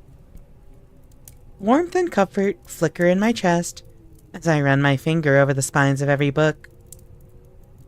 Accessing Yosemite and Atlas and Guide, Best Day Hikes, Yosemite National Park, Corruption in the National Park Service, the Yosemite Mafia. What? The Yosemite Mafia? Complete Guide to Yosemite National Park. Almost every book, brochure, and magazine here trails back to Yosemite. Other parks, or the National Park Service itself in one way or another. Even the few pieces of fiction can't escape it. Novels like The Yosemite or Yosemite Thunder. Looking over the alphabetically ordered books, I start to notice gaps, missing volumes, spaces between books. The kind you see at a library when something is checked out. Things only get more perplexing as I arrive at the bottom shelf. A giant cardboard box sits alone on the shelf, bursting with stacks of paper and folders. Balancing at the very top is a pink folder with bright bubble letters drawn in crayon. Miwok Research! Surrounding the letters are crudely drawn squirrels and toothy rabbits. Some are colored in with precise strokes, never straying an inch outside the lines. But others are so wildly scribbled in and trail so far outside the lines, I'm pretty sure an 8-year-old coming off a sugar high could do better.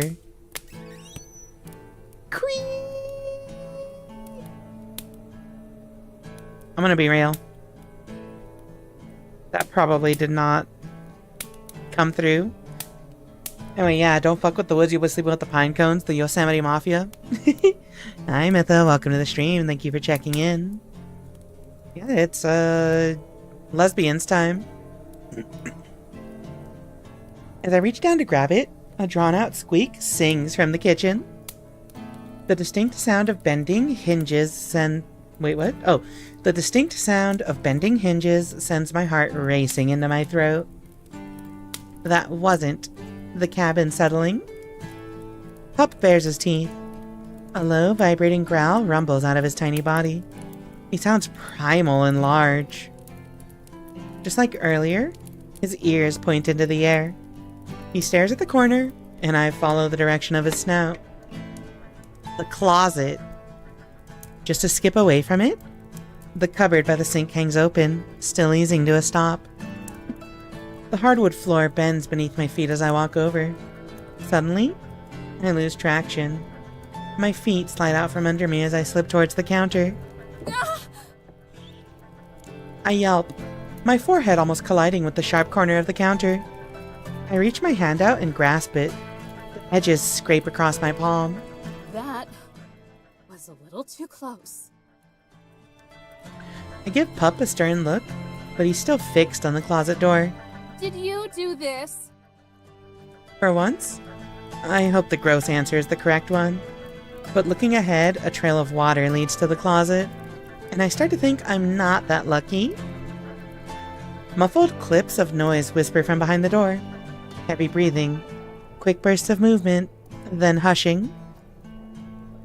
My mind flashes back to what Jessie said today. About this place. How past rangers thought it might be haunted. No, snap out of it, Eve. I slap my cheeks and push the idea into the far reaches of my head. There's only one explanation for this. One of those campers from earlier snuck in here somehow, and he's just trying to give me a good scare. Yeah, that's all it is. Of course. What did I tell you morons about sneaking around? I project my voice, trying to muster up the same bravado my high school gym teacher always seemed to have. You're trespassing on federal property. That's serious stuff. Come out now and I won't slap cuffs on you. The noise stops. I count the seconds in my head, but nothing steps out of the closet. Fine. Don't say I didn't warn you. I stomp over to the door, making sure my steps are loud enough for whoever's on the other side to feel. Twisting the knob, I pull it open halfway.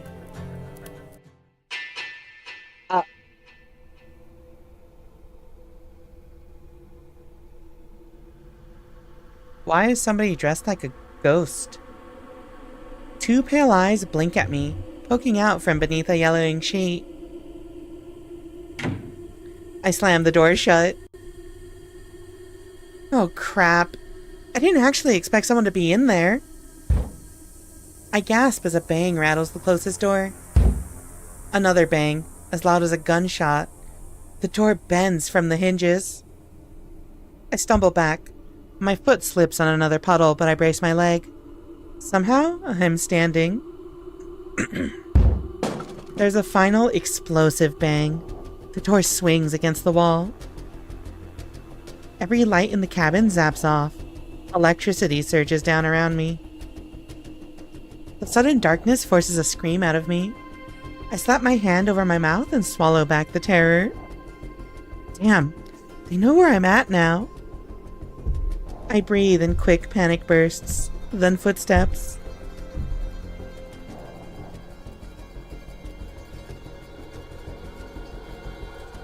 This is such good art, chat. This is such good art. A save. And through the darkness, the form of a towering silhouette begins to take shape, looming in the doorway. Pup's growl devolves into a series of vicious barks. I stand my ground, puffing out my chest and sticking back my shoulders. Ghost, intruder, bear, whatever it is, it's all I can think to do. What do you want?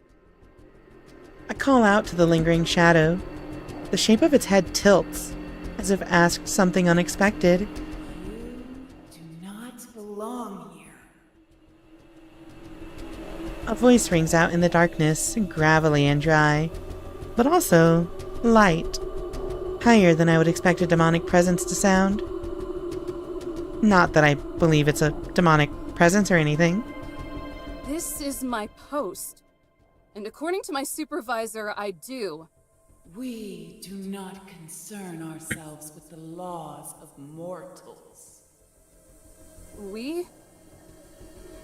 A dim glow flickers from the closet, illuminating the figure in blood red. Water drips from their soaking hair, their bangs shadowing their eyes. They stand unnaturally straight, stiff and dangly as a corpse. Colorful patterns weave around their leather clothes. Beads wrap around their neck. A girl? The ghost in the sheet hovers past her, floating in the air. A shiver tingles down my spine as it levitates several feet in front of me. This has to be a prank. I'm getting punked. Jesse and Ernie are in on it. Leave us to our resting place. Yeah, I'm pooped. Huh? A high-pitched, energetic voice shouts out from the closet. The tall figure kicks back her leg. There's a yelp as the red light around her flickers for a moment, then reappears. No! Thunderous wind hammers against the cabin. Her shout reverberates through the wood. A moan howls from the sheet ghost, muffled by the fabric. It's spooky in the same way a child making ghost noises on Halloween is. As much as I'd love to, and believe me, I would, I can't do that. I'm already on thin ice. Oops.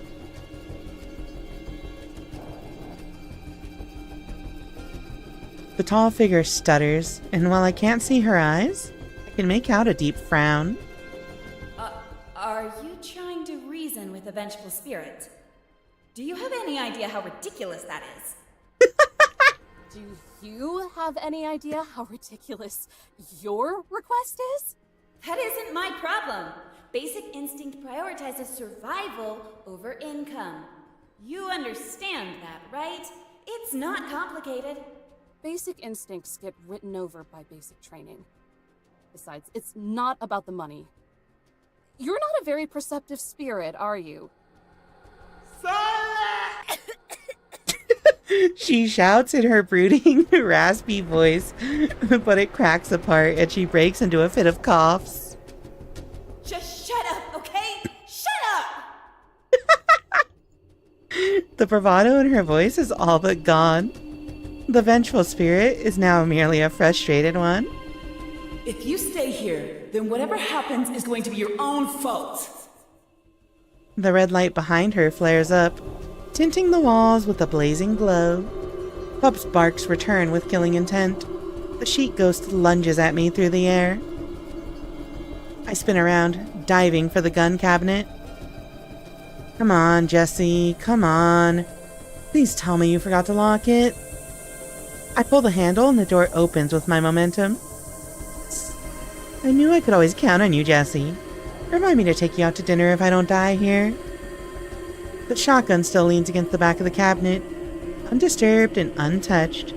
I reach up and grab for it. The metal crushes my chest as I hoist it into position. Adrenaline pumps through me. I push down on the safety, wrap my finger around the trigger. Strands of hair stick to my face as I stare down the barrel. At my feet, the Chico stares at me, now firmly on the ground. Directly in my sights. My trigger finger shakes. I shake. The temperature of my blood plummets, and my body freezes with cold sobriety. This isn't what I wanted from this job. I never wanted to hurt people, to point guns at them or punch them in the face. All I wanted was to protect. The fabric draped over the ghost stretches back. Pup dances around its feet, his tail wagging as he tugs away the sheet like it's a game of tug-of-war. The sheet falls to the ground, and I finally get to see what, or rather, who, is attached to those wiry legs. Paw. Like a burglar caught in the act, she stands there, wide-eyed and trembling. Leaves ruffle off her tiny beige dress. There always seems to be more stuck to her. Even her long, brushed-out hair has twigs and leaves shaped into a wreath, resting on the top of her head. But more interesting than all of that are the pair of wings protruding from her back, feathery and white like an angel's in a painting. A kid? And a little one at that. I could scoop her up in both arms if I wanted to. What on earth do you think you're doing? The shadowy ghost stomps across the floorboards, making a beeline directly for me. Panicked, I shift the gun to her, but she's already towering over me. Not another step. Her green eyes glare at me. In their intense anger, they almost seem to glow as she grips her hand around the shotgun. I close my eyes and let my voice tumble into a shriek. Get away! I pull the trigger once. Twice. Nothing. That can't be right. My eyes snap open just in time to see her wrestle the gun from me. Her main character is kind of weak. You know? I walk out to make a hot pocket and suddenly Elf Girl? Yeah, Elf Girl pretending to be a ghost or something. And also tiny little angel girl. Hold on here. You can look.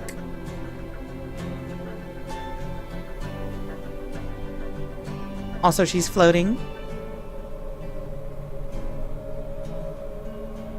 My eyes snap open just in time to see her wrestle the gun from me. She's cute? Wait, which one's cute? They're all kind of cute. I thought they taught you goons better than to go around and point these things at people. Gooners? She moves to remove the bullets from the chamber, except there are none. And if you do, then make sure they're loaded. Did they hire you out of pity? I glance back into the cabinet. A small box of shells sits discarded in the corner. Is our MC dead? She could be. She might be. Elf Girl specifically is cute? I too appreciate brown women with pointy ears.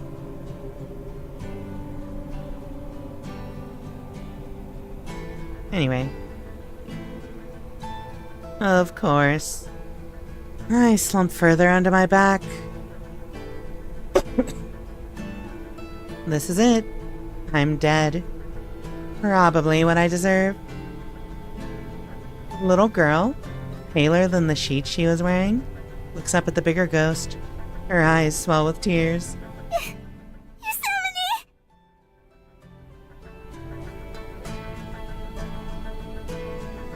Is this better? Let me see. I think that might be better, yeah. She lets out a timid squeak and dashes behind her bigger friend.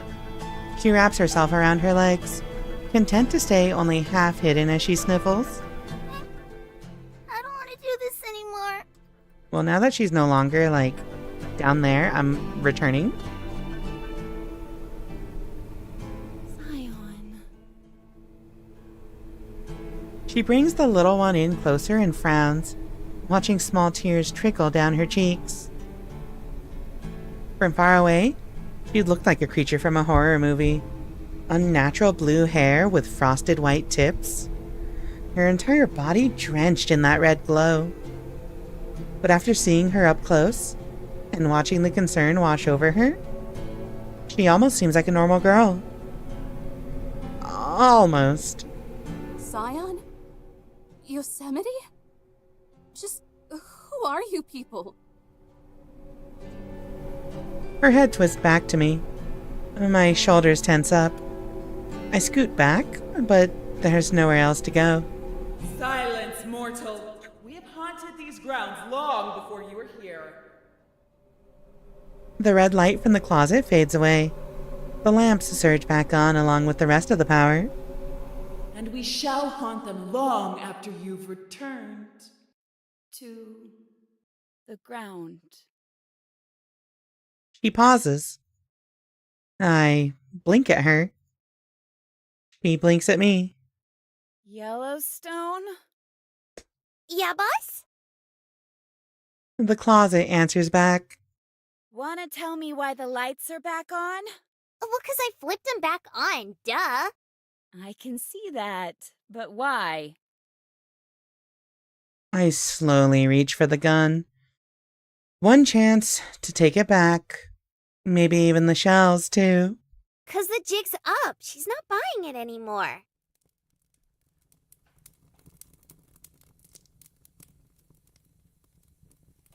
She really does have a volcano in her head. A teenage girl springs out of the closet. Her clothes are a colorful array of pastel, and her bright twin tails bounce up and down. She'd be the most normal-looking one out of all of them, if not for one distracting detail.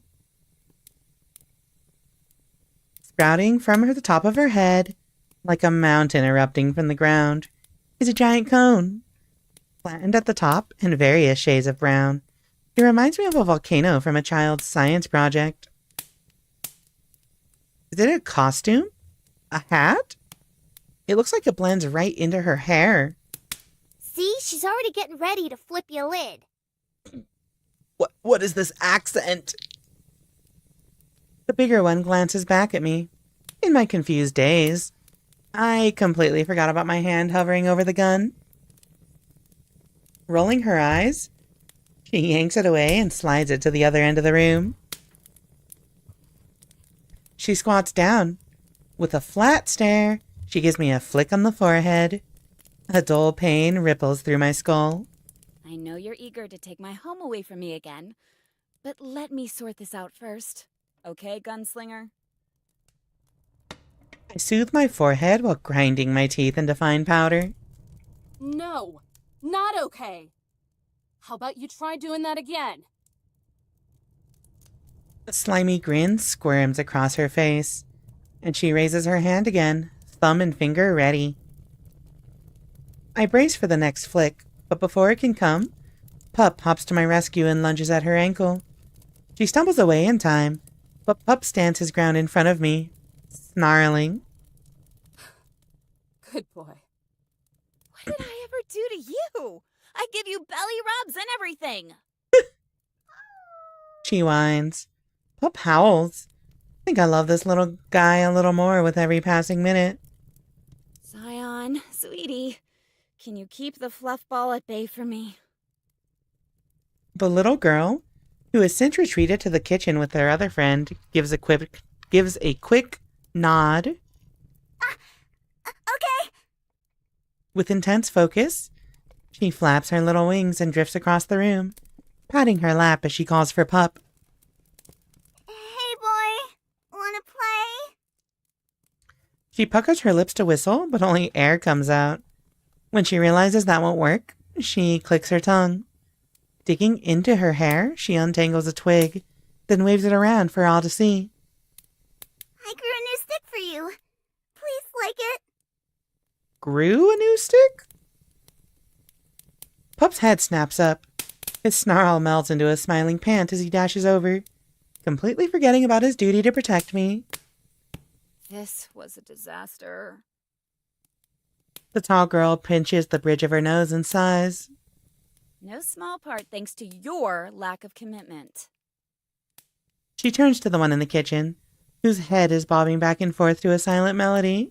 I was tired.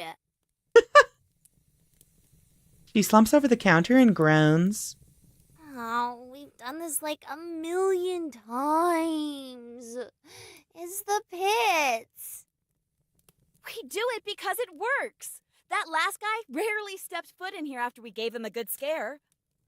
So, they really did think it was haunted. That's because it is. Now go away.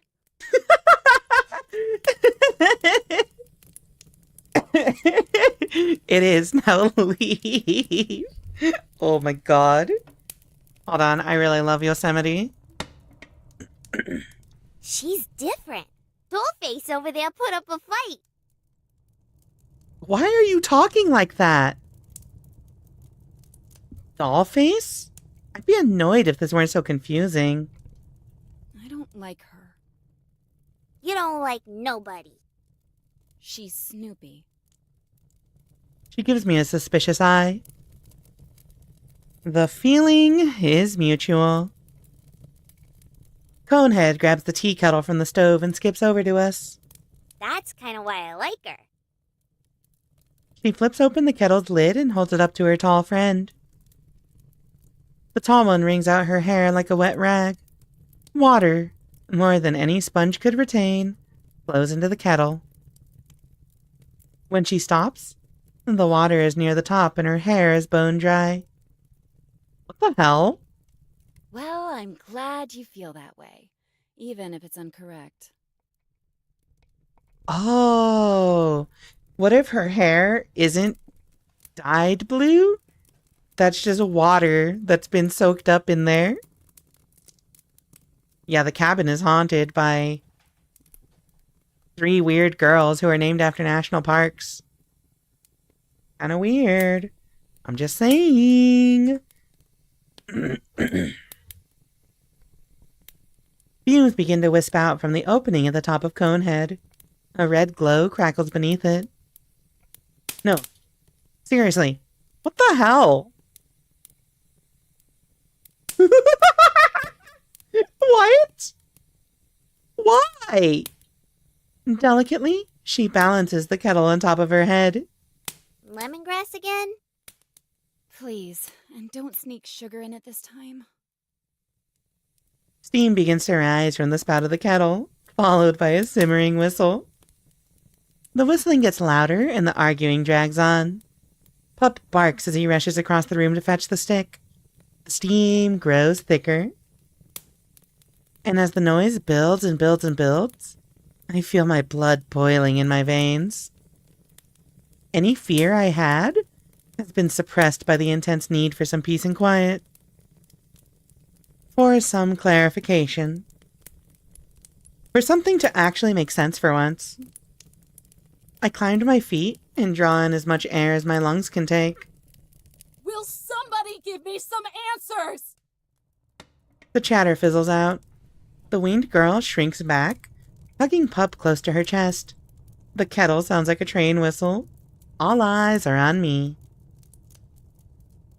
Finally. Now, will one of you tell me who exactly you people are? I've never heard of a ghost that can touch people. Or one having wings? Or whatever that thing on your head is.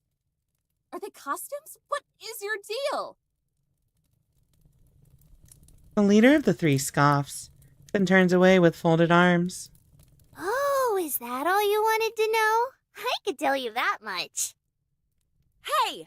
Don't tell her our secrets! Cool ya jets. I'm just gonna tell her who we are. But first, I want to know who she is. She looks up at me with a big, expectant grin. The other two stare, awaiting an answer to spring from the stiff silence. My name is Eve. I'm a... Ranger? I work here. Satisfied with my non-answer, she gives an affirming nod, the kettle bouncing on her head. Howdy-o, Eve! Nice to meet ya! In case you didn't catch it, I'm Yellowstone. Oh, I get it, 'cause she's blonde. She points to the wall with paintings. This Oath Angel is Zion. She's a cutie pie and I love her lots.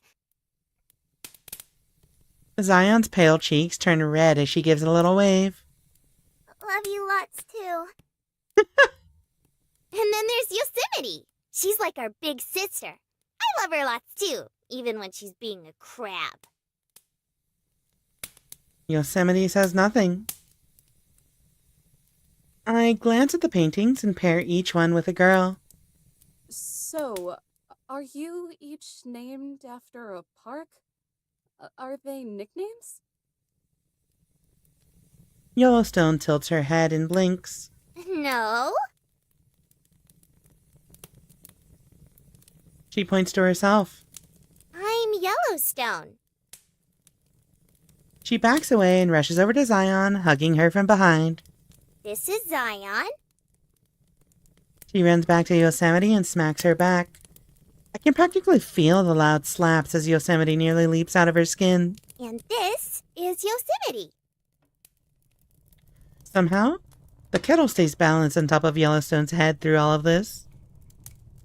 I try putting 2 and 2 together, but I keep ending up with 5. So, what are you saying? You are the parks? I think that's what she's saying. I'm Muffin McCluffin on YouTube. Welcome to the stream.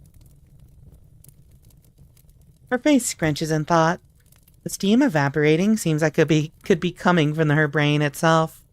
She looks to Yosemite for answers. Yosemite nods. Sure, that works.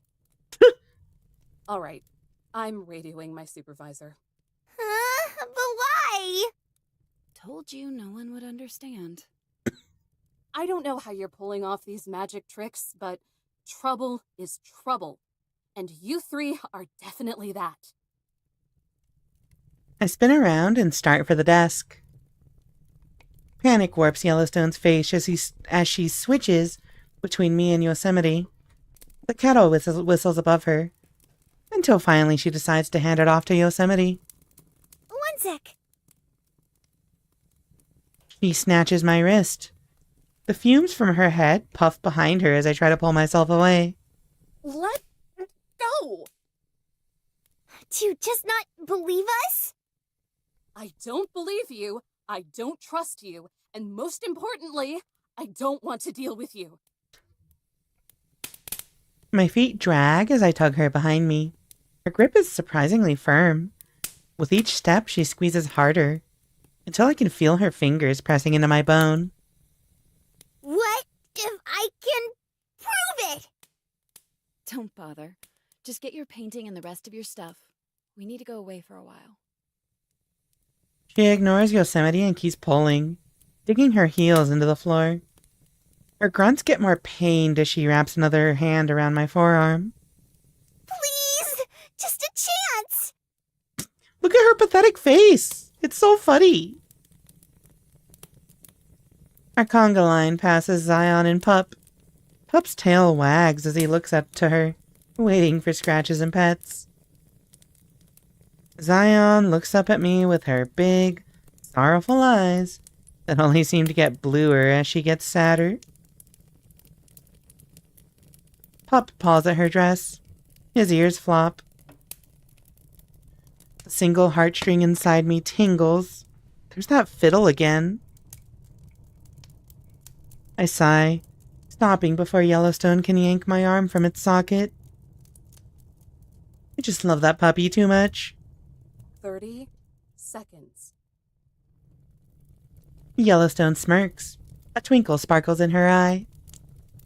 Gripping my wrist tighter, she turns to Yosemite. Back in a jiffy.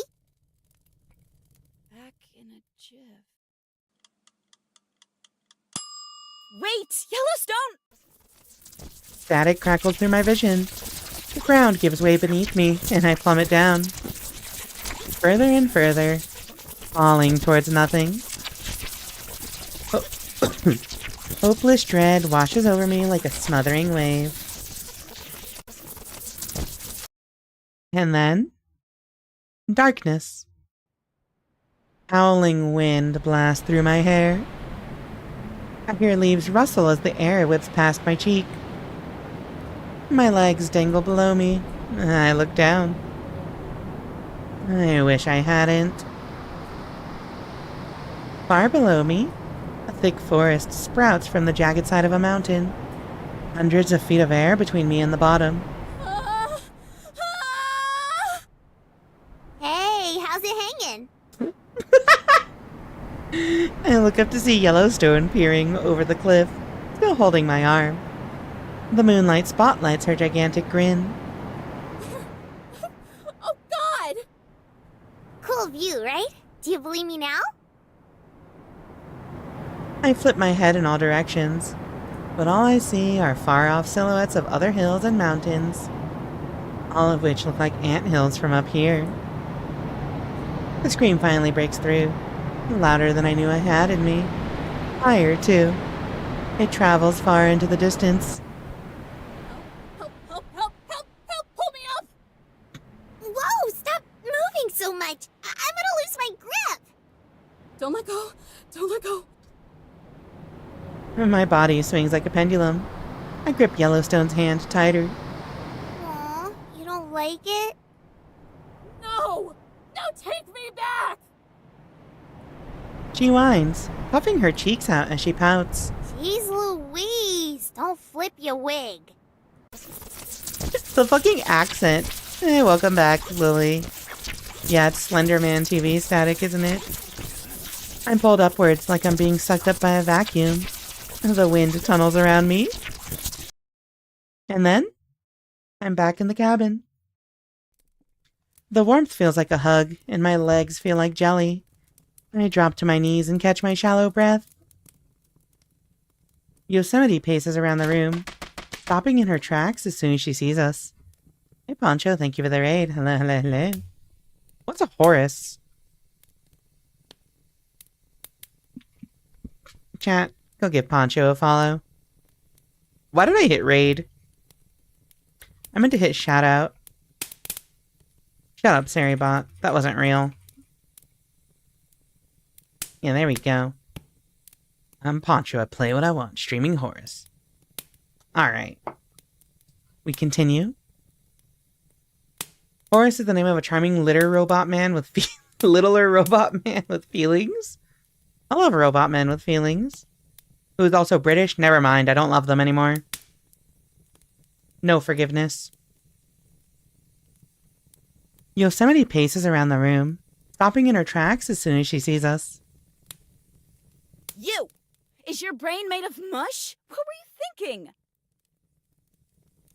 Yellowstone sticks her arms out like the wings of a plane and spins around the room. Zion giggles as Yellowstone circles around her. Pup sits impatiently below them, his tail sweeping back and forth across the floor. That I can make her believe, duh. I think it worked out pretty well. What? Why are you spinning? That I can make her believe. Does she look well to you? My teeth chat. Sorry, I'm just stuck on. They literally started spinning her. That's so funny. My teeth chatter as I try to warm myself. I'm shaking. My entire body is shaking. I was here, and then I wasn't, and now I'm... What the... Oh, God.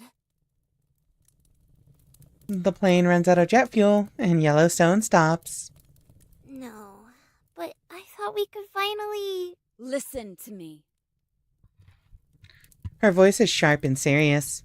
Zion winces. She squats down and grips Yellowstone's shoulders, meeting her at eye level. What if something happened? What if she got lost or hurt? What would you have done then? Or worse, what if something had happened to you? There's a reason I try to keep us hidden. You know what they're capable of, what they can do. She mutters to herself. Of course, that's all out the window now. The cheerfulness leaking out of Yellowstone seems to have dried up. Yosemite's grip on her loosens, and she shrinks away. You know, it would be a good reference if her name was like Samantha or something, so she could be Yosemite Sam. She's just Yosemite, the literal national park, but as a brown elf girl, apparently. I like that they just have not commented on her ears a single time. So yeah, it is very creative use of the sprites.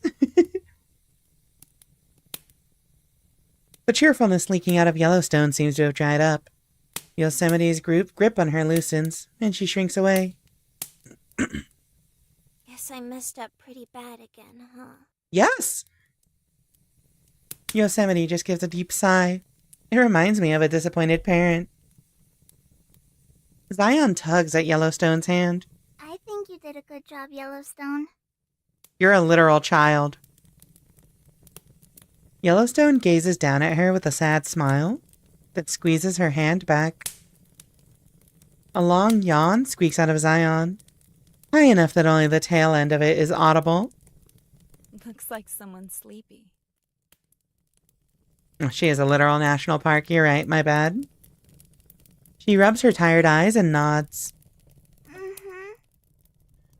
Yosemite combs her fingers through Zion's fairy tale hair. Get her ready for bed while the human and I negotiate. The human? Okie dokie. That's the saddest okie dokie I've ever heard. I'll be right there to tuck you in.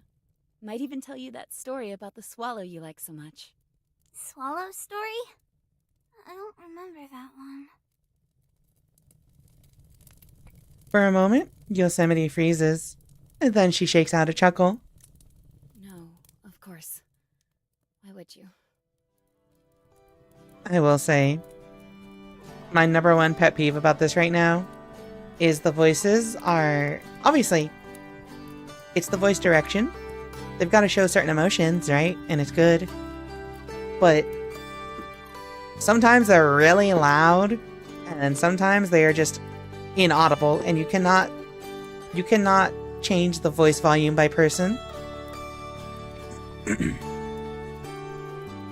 Leading her by the hand, Yellowstone pulls Zion along to the bathroom. Pup trots along behind them. When the door shuts, Yosemite turns back to me. Her posture stiffens, perfectly straight and all business as she walks over to me. You alive? She towers over me like a giant sequoia. I feel her footsteps vibrate beneath me as she gets closer. Just leave me alone! I crawl to the nearest corner and hunker down, using one of Zion's fallen branches as a shield. Relax. I'm not actually going to eat you or whatever you think I planned on doing. Are you sure about that? This is marketed towards, Yuri. I hurl the branch at her. It skims past her shoulder. I don't care! Just go! A lump catches in my throat. I look around at the mess that's been made. Streaks of water on the floor, the tossed away gun, and the open cabinets. I take a look at the whole cabin. Small and homey, and I still know what it's really for. It's a purgatory. Sanitarium to clean me of any lingering pride. This is my punishment, and if that's the case, then maybe it's not actually a purgatory. Maybe it's actually hell. I bring my head to my knees and keep it there. Hey, are you okay? I'm sorry about that stunt she pulled. Yellowstone always gets too excited for her own good. Alright, we gotta hear the music. So we have an ad break that I've been snoozing for a while that we cannot avoid now. We'll have to continue this conversation in a few minutes, chat. I also need more water. I'm out. See you in a few. Enjoy this music. But also, Lily, you missed the best part, which is that the blue in Yosemite's hair is not just like, it's not just blue coloring, it's literal water. They wrung out her hair to make, to get water to make tea with. Lore. Anyway, I'll be right back.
gamers?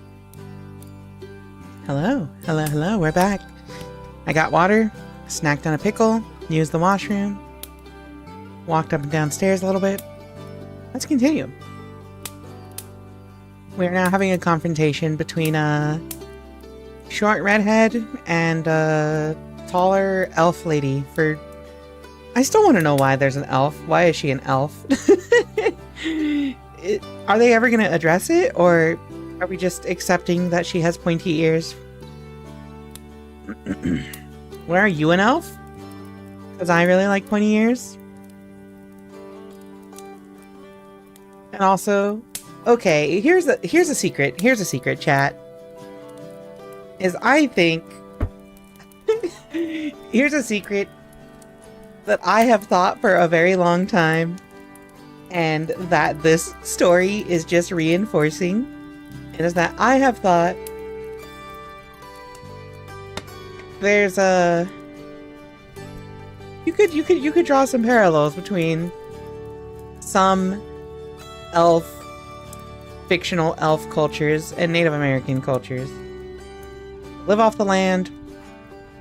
In some fiction, they're often kind of hunted down and often seen by uninformed people as like super mystical and stuff. Well, in some fiction they are, but anyway, the fact that they have the very obvious Native American girl as an elf is just like, yeah, this justifies everything this justifies a lot of my reasoning for being an elf VTuber. Yeah, so in tune with nature, and spiritual, and wise, and mystical, and noble. Exactly. You know. Anyway. I do have a running joke with some other VTuber friends of mine. I know, like, a small handful of VTubers who are elves, but also Mexican. So, our running joke is that, dark elves are just the Mexicans of, you know, fantasy races. I need to make like a coalition of Mexican dark elf VTubers. Yeah, Mexicals. Alright, well, she's scared of this elf girl. Hey, are you okay? I'm sorry about that stunt she pulled. Yellowstone always gets too excited for her own good.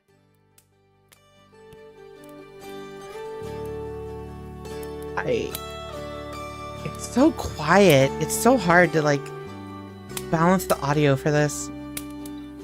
Her voice softens, sounding more like she's talking to Zion than a foolish mortal. Is Mexico Mexico is not a lawful evil matriarchal BDSM society? Just leave. Please. I swallow back the emotion, but my voice still cracks. I will say my experience growing up, though, Mexican families are often, the mother is like more in charge, usually. I swallow back the emotion, but my voice still cracks. I just want today to end. I'm tired. She swoops down in front of me. Well, you're in luck, because I have a truce to propose. I look up from my knees and sniff. Yosemite is inches away from my face. She gives me a gentle grin. I'm listening. To get right down to it, we're exhausted too.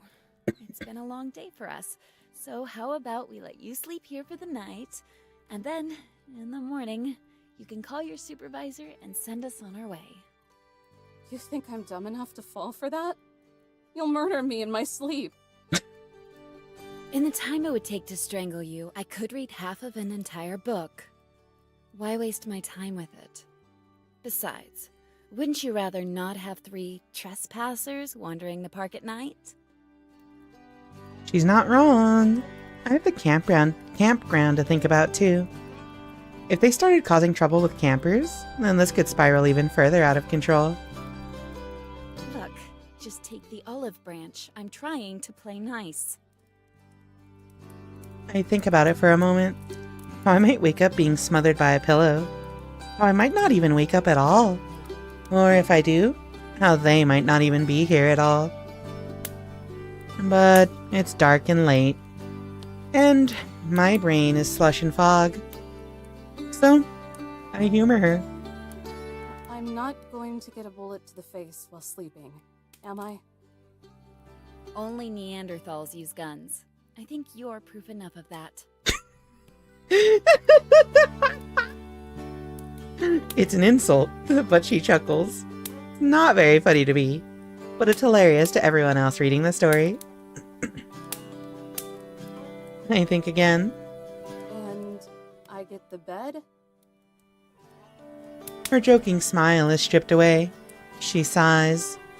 I guess there are sleeping bags around here we can use.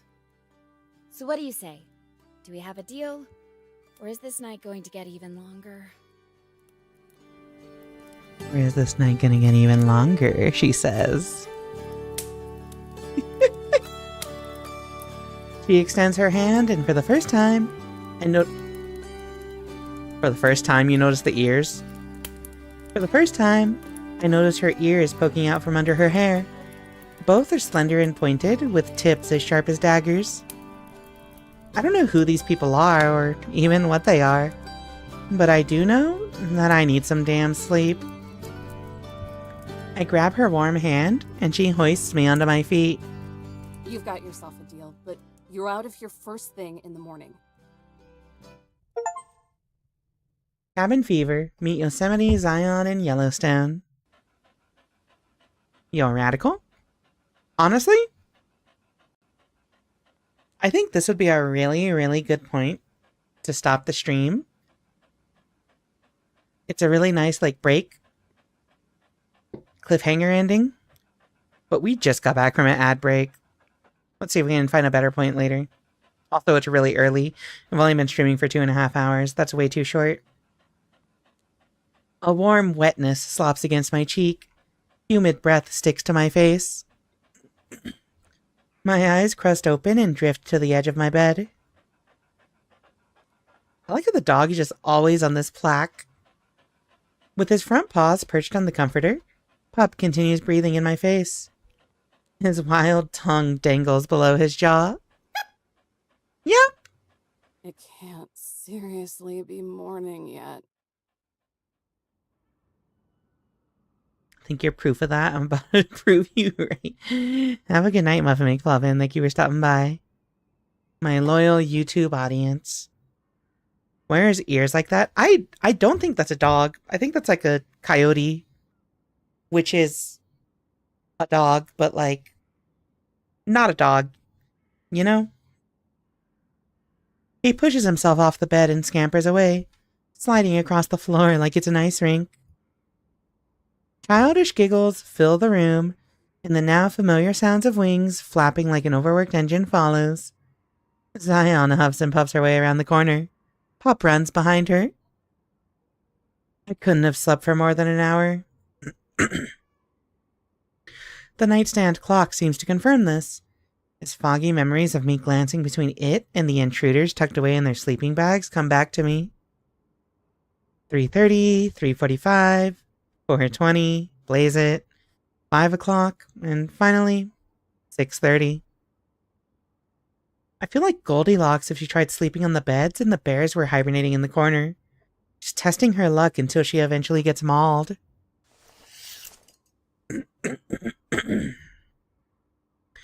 I peel myself out of bed and draw shut the curtain that divides the room. When I'm done changing into my uniform, I slip back out and catch a whiff of something delicious. Good morning, Miss Eve. Zion stops playing with the pup to give me a courteous bow. Through the open window, a blue bird flutters in and rests on her shoulder. I already wish I was back in bed. Hey, Junior Jam, welcome to the stream. We love famous Park Yuri. I love Yuri. I love famous Yuri. I love Park Yuri. I don't really care about famous parks. I'm just in it for the Yuri. Rise and shine, Eve who works here. Catch all your Z's. Yellowstone peeks out from the kitchen, whisking a bowl in steady circles. And once again, a kettle rests on her head. They must have slipped through my fingers. Or out of your mouth. When you aren't shifting around, you sound like a broken trombone. I glare over the table. Yosemite is chin deep in a book and sifting through the pages. Papers litter the table. Some sprawled out like a shuffled deck of cards, others stacked in the leaning towers. The cardboard box sits right in the middle, acting as an eye to the storm. Without taking her eyes off the book, she raises a coffee mug into the air. Yellowstone, tea. Just a jiff. Yellowstone power walks over. Balancing the bowl in her arm, she tips her head and pours the water, from the kettle to the cup. The process is delicate like a ballerina bending into the shape of a swan. Nonetheless, through the teetering and tottering, the kettle stays balanced on top of her cone head. Want me to replace the bag? It's pretty much water now.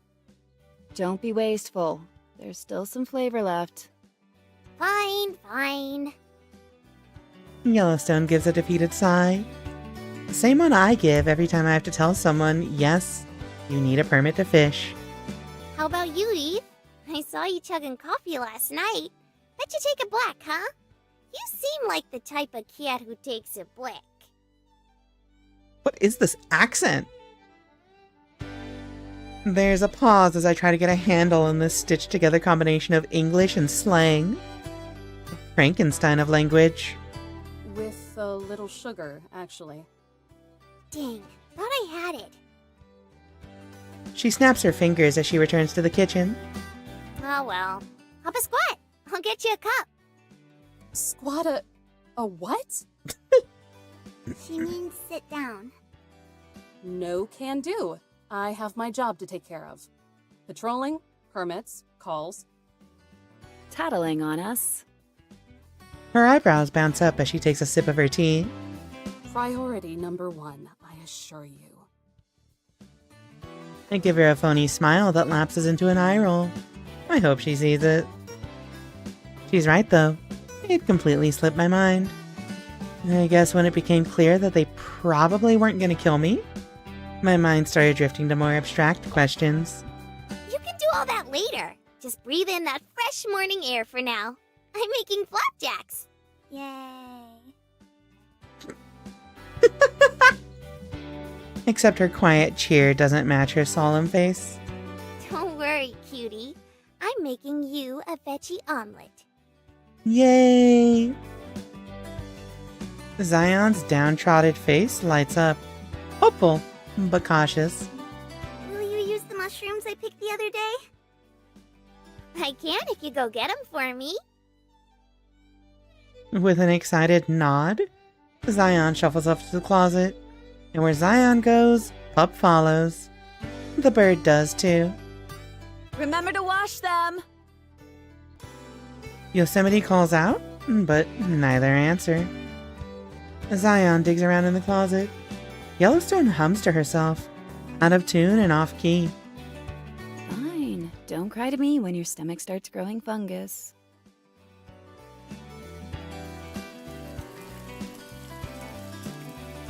The frying pan sizzles in the background as everyone goes about their morning, swept up in their routines, while I'm swept to the side.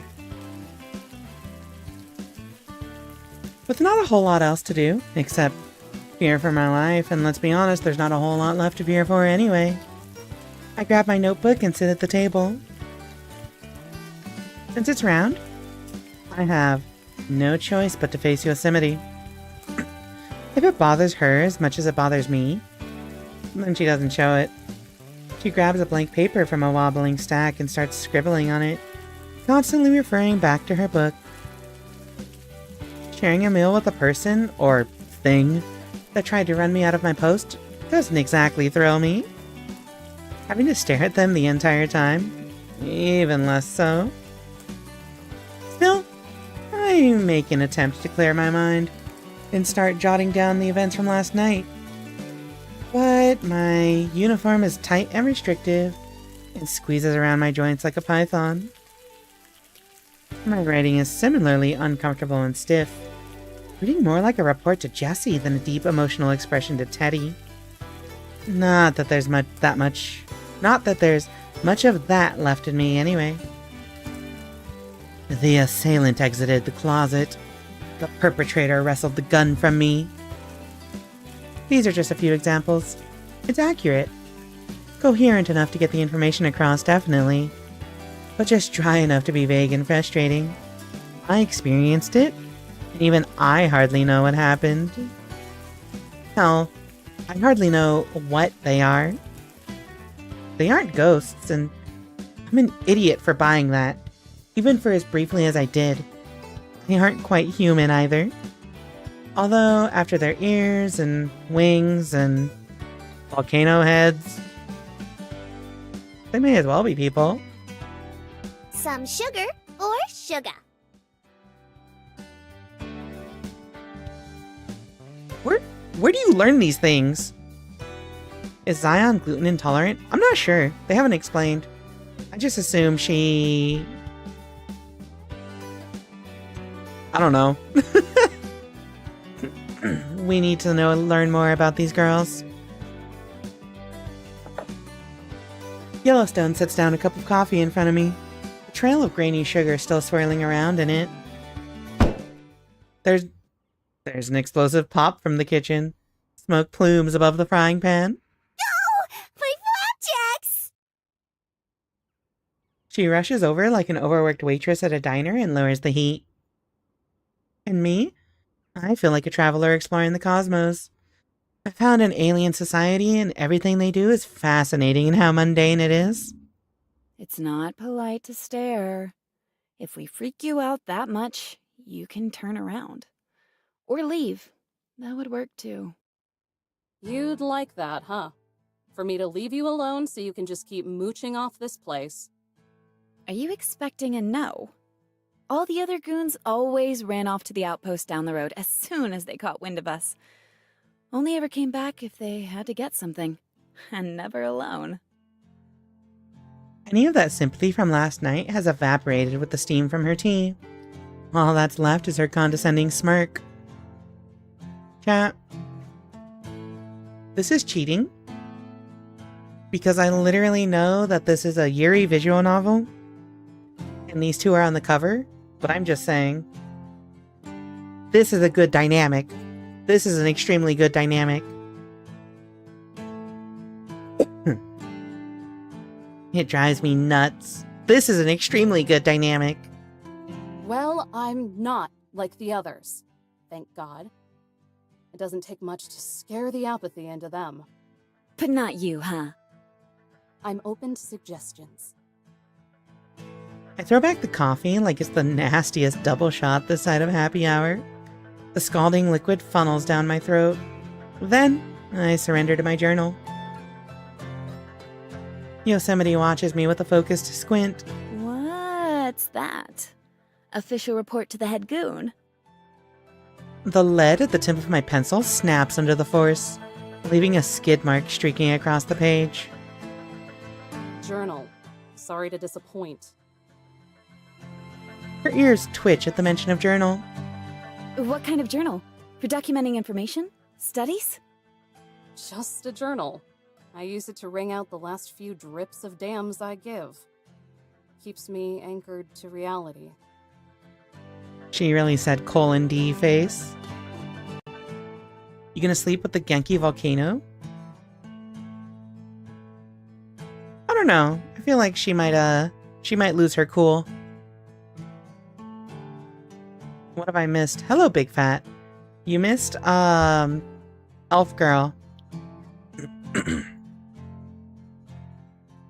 You missed, main character Chan coming into this cabin, getting spooked by ghosts, who's just this brown elf girl, very peppy blonde girl with a volcano in her head, and a tiny-ass little blonde angel girl. They're national parks, allegedly. I look up at her, tracing my way from her black roots to her blue hair, down to the frosted white tips. Her hair looks like a waterfall pouring over a cliff. And boy oh boy, do I need that. She deflates, as if I'm the one responsible for sucking out all the wonder and curiosity in this world. Suppose I should be proud of you, though. I keep writing. Don't bother looking up. What national parks are they based off of? So, Elf Girl's Yosemite. Blonde Girl with the volcano is Yellowstone. And the Angel Girl is Zion. After all, how many of you suits actually know how to write? God damn it, I can't help myself. You think we're dumb? I think you're uneducated. Look, I'm not wild about my coworkers either. Glad we're in agreement. But give us some credit. Or at least give me credit. You know what a school is, right? Something I assume you didn't go to? No. For me, school was years worth of crap I had to sludge through to even get a sniff. And was it worth it? The question is like a splash of cold water to the face. It forces me to decide on whether I want to give the easy answer or the answer that lurks in the back of my heart. Popular opinion is a giant no. It might be if people cared, but they don't. And even if I thought it was, if those people are the ones I'm protecting this land for, nothing will ever make it worth it. Yosemite yawns, her face slumped against her cheek in boredom. She returns to her book. Wow. I was almost expecting something insightful. Don't like the answers? Don't ask the questions. It's not the answers that bother me. It's the rotten little mind behind them. Lightning cracks between us. We glare at each other in silence. My eyes will roll out of my head before I blink. You two can duke it out after breakfast. Time to chow down. Why does she have the accent? It's really funny. I like it. It's cute, but also, like, it's out of nowhere. Yellowstone swoops in with 2 platters of fluffy, stacked pancakes. A thin slice of butter slides across both of them, melting down the sides and mixing with the syrup. I poke at the pancakes with my fork. Is it poison? It seems safe. In fact, it looks delicious. Like a picture ripped straight out of a menu before you get the real soggy thing. Cutting a pie-shaped sliver off, I dip it into the shallow pool of syrup that's accumulated at the sides of the plate. Why not? If it's poison, at least it's gonna taste amazing. I take the plunge. Warm sugar drizzles down my tongue. The rich butter oozes out of the pancakes as I chew. There's a hint of crispiness from the slightly charred rings around the sides of the cake, balancing out the taste of the sugar. It practically dissolves in my mouth. I swallow. Holy crap. A moan slips out of me, almost a gasp. It would be embarrassing if this weren't so shocking.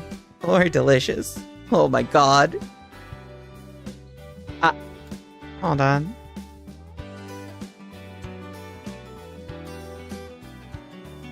We are small. I just don't want to be in the way of the, sprites. Yeah, this is a screen.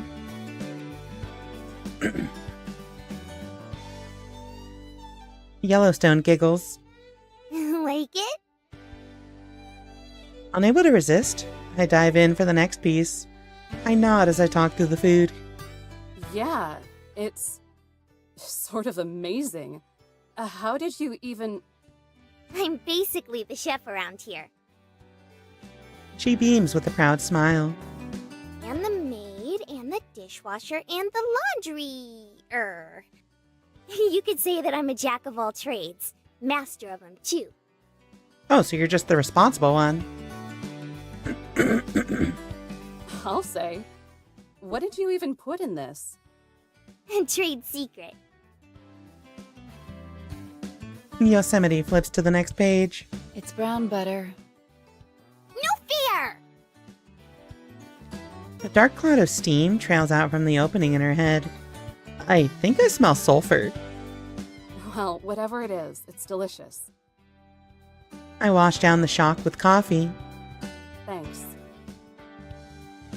Yellowstone's eyes grow to be as large as the platters the pancakes are on. You really mean that? Thanks? Would she prefer I tell her to piss off? Yeah. I was just planning on living off canned sausages while I was here. Tears creep to the corner of her eyes. A whimper. Then a geyser of water erupts from her head. Whoa. Oh, smokes. I didn't think being complimented would feel so good. You're a good gal, huh? The water umbrellas over her as she moves in for a one-armed hug. Not overly fond of hugs, or getting my uniform soaked with tears before work, or touching. I scoot away in my chair. Ah, that gives me an idea. She bounces back like a spring. The whiplash gives me a concussion. What if, and stay with me here, instead of us leaving or you leaving or anyone leaving, what if we just live together? Absolutely not! Like last night? But every night. Just give it a think. We already have a solid setup here. We could keep the place nice and tidy while you're wage slaving away all day. I mean, having roommates is kind of nice. I'm too stunned to outright decline with any kind of resolve. Shameless naivete, the kind tied with a bow and given to you, is impossible to answer with harsh realism. It's genuine, and it's familiar. And if the food will always be this good, maybe the idea isn't what, Eve? Isn't gonna happen? Because that's the only thing that it is. Remember why you're here. Also, we have not saved in a very long time, chat. Hehe.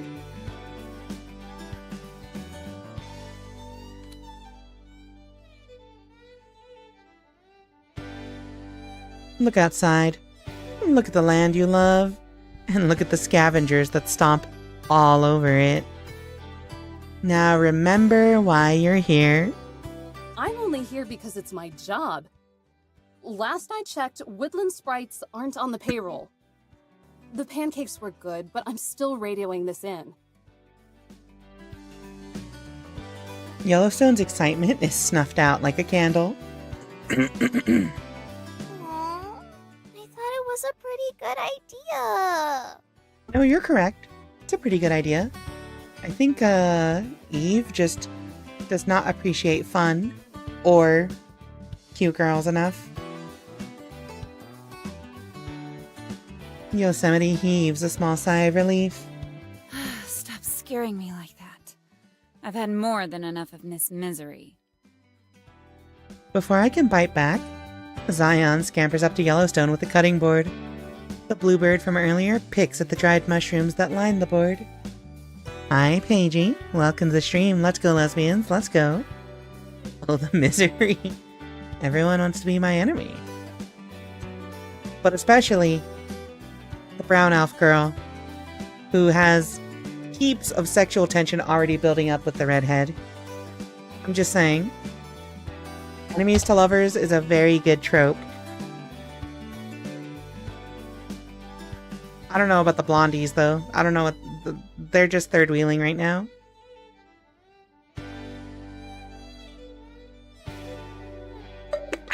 Alright, let's continue. They're wingmanning. Oh, true. Does that mean we'll have to find a new home? She stares down at the mushrooms dejectedly, but Yellowstone reassures her with a smile. Don't worry! Yosemite knows a lot of neato places to hide. We can just trust her to take care of us like always. We'll be back soon. She won't last long. She leans into the table and Locks eyes with me. It's the eyes. They're almost as dull and lifeless as the others. I don't give her an inch, remaining flat and unblinking. The flapjacks are gonna get dull and lifeless if you don't eat them soon. Yellowstone shuts Yosemite's book and scoots the platter forward. Like a sponge, the pancake has absorbed most of the butter and syrup. With a futile grasp, Yosemite stretches for the book, but it's just out of reach. She sulks, then stabs the pancake with a fork. I was reading that? Now I'll have to find my place again. Too smart for a bookmark? Smarter than you. We both take a bite out of our pancakes. Between chewing, I give her the fakest, most plastic grin I can manage, forcing the dimples until it hurts. She doesn't write back. It's like staring into a twisted funhouse mirror. It ain't a big dealio. Your brainiac butt has read all those books at least 50 times by now. It is a big deal. You'd be surprised by how much you don't pick up on the first time around. Her gaze drifts over to Zion, who's now crouched down with Pup, letting him sniff the mushrooms. A touch of sadness flashes through her eyes, and for the first time, I notice the bags under them. Or how much you forget. Too bad Eve isn't sticking around long enough for us to use her credit card. You could have ordered tons more books. Why is the credit card the first thing you think of? And groceries. More fresh veggies, please. That doesn't have a voice line? I'm sorry, what? Yosemite sips at her tea and shrugs. Just be happy you goons are useful for something. They usually cancel the card after the first couple charges. I try to choke back a chuckle, but it comes out as a snort. This probably isn't the kind of stuff I should condone, but the image of someone like Ernie opening their monthly statement to see an unexpected charge of $600 brings me more joy than it probably should. And honestly, screw Ernie. Tugging at Yellowstone's jacket, Zion raises the cutting board up as a reminder. I'm gonna croak from hunger. I'm gonna croak from hunger. Yosemite winces at croak. Oh, please stop teaching her your second language. But Yellowstone ignores her. She bends down and takes the board, her expression melting into one of complete adoration as she gushes over Zion. Sorry. Do you want spinach on it too? Mm-hmm. Don't cook it with butter though. Huh? You sure? I want you to have enough energy to go hiking with me later. I don't think so. After you're done here, there's a whole lot of cleaning up you have to do. Give me a break. I just swept the other day. And now the kitchen is a disaster zone. Clean before we leave. They've got a good family dynamic, at least. Grumbling to herself, Yellowstone slouches back to the kitchen. Maybe things wouldn't get dirty so quick if you actually rinsed your dishes. What was that? Yeah! Nothing, Chief. Yosemite returns to her book, occasionally picking at her pancakes. When she's positive Yosemite isn't looking, Yellowstone pokes her tongue out at her. It's weird. I wouldn't expect some kind of hierarchy to exist among them, but Conehead and the Pixie seem to revere her like a big sister. All that's missing is her flipping through a nature magazine while hogging the phone. Girls still do that, right? Must be pretty gripping if you can't tear yourself away from it for more than 5 seconds. It's not. Just some accounts from a miner that passed through these parts a long time ago. But it helps. With your research? Her brow furrows, and she gives me a side-eyed glance. Want to tell me how you know that? You have a folder that literally has research written on it. Wasn't hard to put 2 and 2 together. Look, it does math. It does facial reconstruction too. She pinches her eyes shut with a groan. I knew your snooping would be an issue. Don't get your yoga pants in a bunch. I didn't actually see anything. Stuff from the pancakes? I lean back in the chair and melt. I don't know how much butter and sugar she put in those things, but my uniform feels like a button might pop off. Gotta say, though, I'm curious what someone like you could be researching. Yosemite pushes up against the table. A gleam of excitement colors her face. You're curious? Excitement clouds into suspicion. Why? Just Stam? Being so close, I get a good look at her defined, pointed face. No loose skin, no flab, not even puffy baby fat around her cheeks. Can I get some personal space here? I don't want to catch your personality. Damn it. If I squint hard enough, she's actually kind of cute.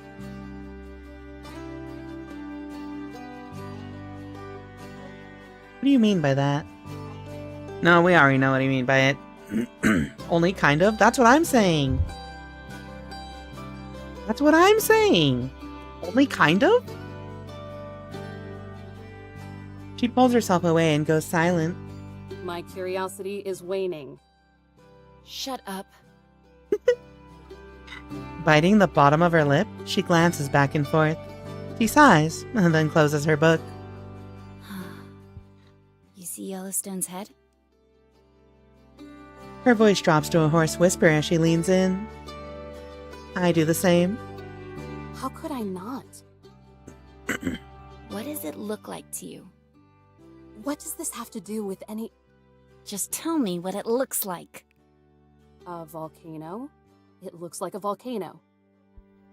And can you guess what has a volcano? Yellowstone National Park, obviously. But volcanoes don't actually look like that. You're not going to get anywhere with that kind of linear thinking. She moves on. And look at Zion. I do. She hovers in the air, keeping the omelet out of Pup's reach. Leaves float off of her like autumn. No, this isn't coyote food. It's not good for you. I told you, chat. I told you that was a coyote. See those leaves and branches?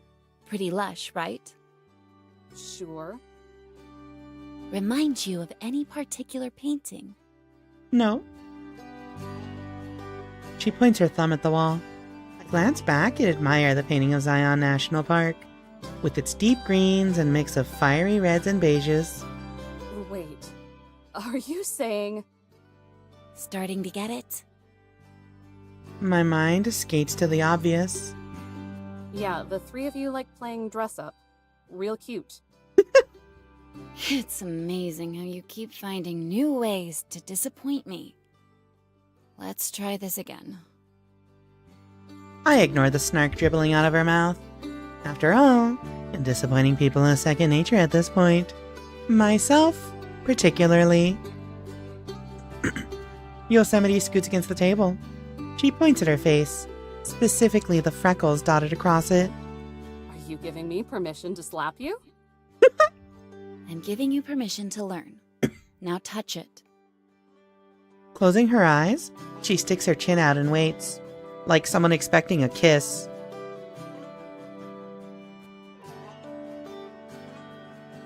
Chat.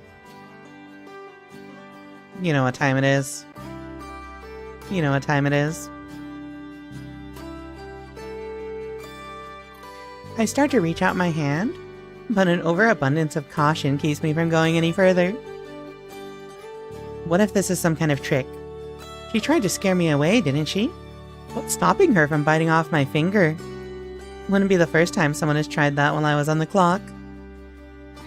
I shudder as I remember that man's blistering, bloodshot eyes.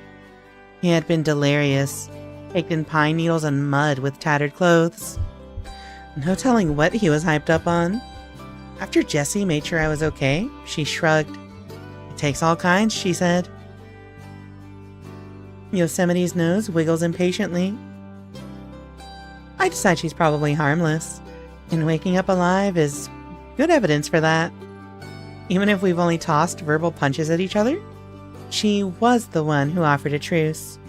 That has to mean something. I can't shake the suspicion completely, but I do reach out and brush my hand over her cheek. A gravelly and rugged texture scratches my fingertips where her freckles should be. It finally clicks with me. These aren't freckles at all. They're more like scales or pebbles glued to her face. Just to make sure, I sweep my hand up and down her face. Between the patches of pebbles, her soft skin glows a flushed pink. I said to touch it, not to caress it. Jeez. I grip one of the pebbles between my fingers and tug on it. Instead of it ripping off, Yosemite's skin is stretched right behind it. She pulls away. Hints of tears glisten at the corner of her eyes. You didn't have to be so rough. My mouth hangs open as the confusion bounces around like a tumbleweed in my head. Is that rock? Well, it sure isn't costume jewelry. Whining, she soothes her pulsing cheek. I twist around and look at the top painting in the pyramid. Lambert Dome. I saw glimpses of it on the drive here. If I stepped outside, I could see it now. And every time I've ever climbed up there, it's been gravelly. And it's been rugged. Most mountains in Yosemite Valley are. I think back to Yellowstone's explanation from last night. It's ridiculous. It's absurd. It's basically fantasy. But if there's any other explanation, then I can't think of it. Your Yosemite National Park. Dear God. Did I actually say that out loud? Am I going crazy? Is this what's happening? But Yosemite gives a satisfied nod, and I'm convinced that I've taken a one-way trip on the crazy train. I'm riding this locomotive off of a cliff. Emphasis on loco. Now you're starting to get it. Finally. I try to choke out more words, more questions, but they dissolve into breathy stutters. Yosemite looks on with an amused smirk. Faraway laughter and chatter breaks through the confused silence. From outside, I hear the snapping and crunching of twigs and leaves. The voices get louder, past the cabin, then taper off. Just, what are you? What are you, really? Yeah, that's me, Yosemite National Park in the flesh. Mitha, I'm so glad you agree. Yosemite's smirk fades into a frown. Her eyes scan the mess of books and paper and stay there. Her hand grips the table, and her nails dig into the wood. You don't know? I hardly believe the genuine shock in my voice. I'm not actually buying this garbage, am I? That's the winning question, isn't it? She slinks back in her chair, breaking her razor-straight posture. She sighs, drawing in a deep breath but releasing it as a quick puff. Her frown relaxes into a smile. It's a soft smile, the kind people have when they're nostalgic or thinking about a family member that isn't around anymore. Do we not know? Or do we just not remember? I can do without the cryptic crap. It's anything but. I'm telling you what I know. And what I know is that I'm Yosemite. Just like they know how they're Zion in Yellowstone. Okay, sure. But how do you know? How do you know that your stomach rumbles when you are hungry? Did someone have to explain the concept to you? How long have you known? I don't know. Have you always known? I don't know. Escalation? Do you know anything? If I knew anything, I wouldn't be trying to figure it out.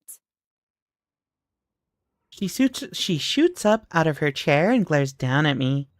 Her voice cuts through the air like a dagger. Her little outburst throws the room into a silence. Yellowstone coughs from the kitchen. Pup's tail spikes up in alert. I stare back, pretending to be unfazed, but secretly I'm tense. My muscles flex against my uniform.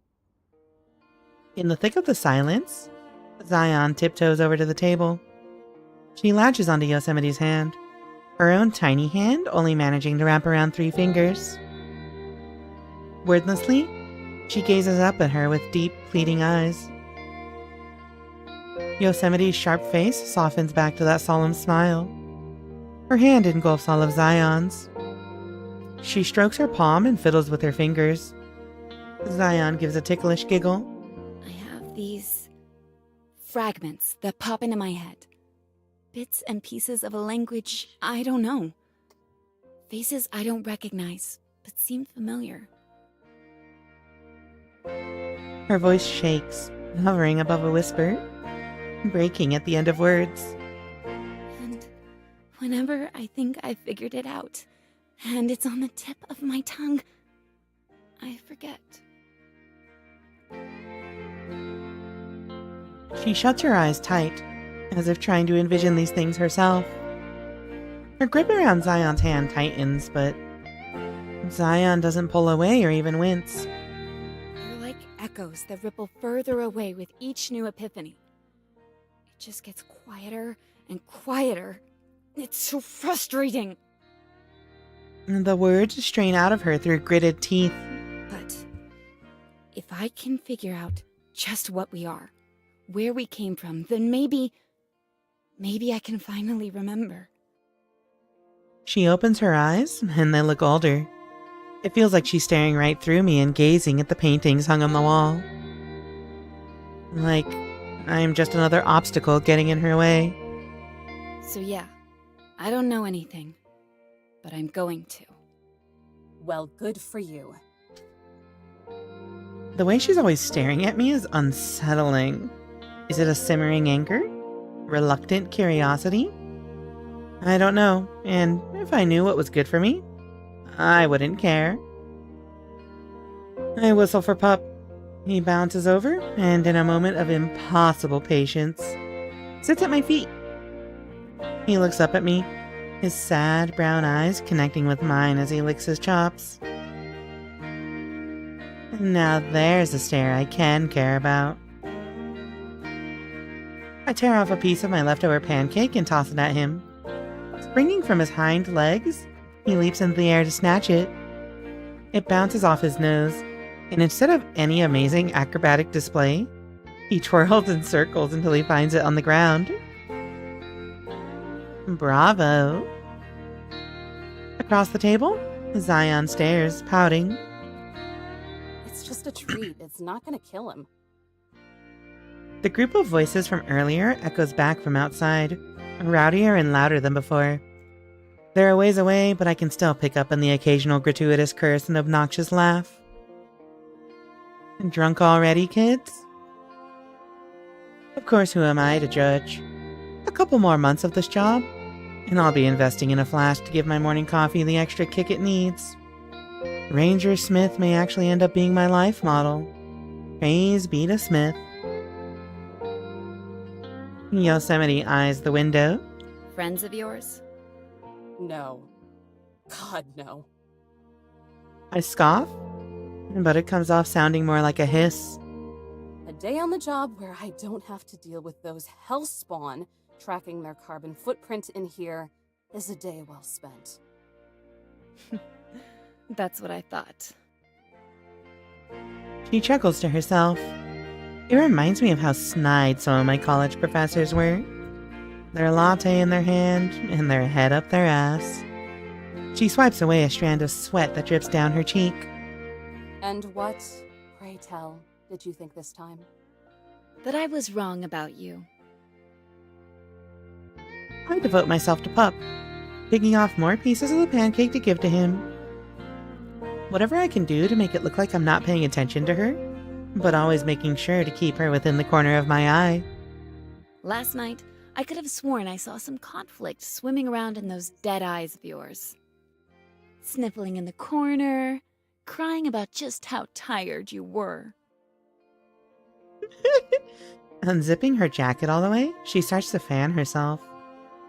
That slight breeze doesn't cool down my simmering blood. It's like she's trying to roast me until I burn. What gives her the right to pry? To poke at me until I spill my guts? I'm not here to be judged. The only conflict last night was you three. Of course. Oops. The only conflict last night was you three. Of course I'd be tired. Why do you care? Because I'm tired, too. Tired of you people prioritizing that ranger image, so people don't realize you're actually hired thugs. You're just one branch on a tree that doesn't even care about you. A bureaucratic arm I'd rather see cut off than fester. You're not here to educate. You're not here to preserve. Not unless preservation looks like a permit. I think the worst part of that statement is, yeah, that's how a lot of these jobs are. Most big companies don't care about the individual. Preserve. Oh wait, it does say preserve. Heh, preserve. You're a preserve. No. You're here to protect the bottom line. Oops. I gotta stop. You're here to protect the bottom line. To shake people down when they just want to get away from the hell you've created. To make sure there's enough resources intact to vacuum money up when your masters come calling. I've seen your type before. You don't care. Putting on that dumb hat just makes you think you do. You're wrong. I was different. I actually did care, right? There was never any glory in this. Just a slow descent into misery.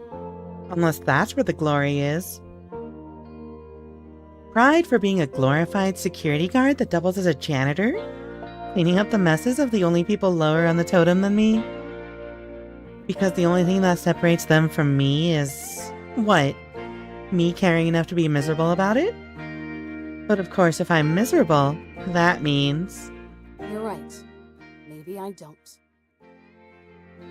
I bend over and pat Pup's head. He paws at my leg for more, but I stand up. Maybe caring got too hard. Maybe it wasn't worth the pain it caused.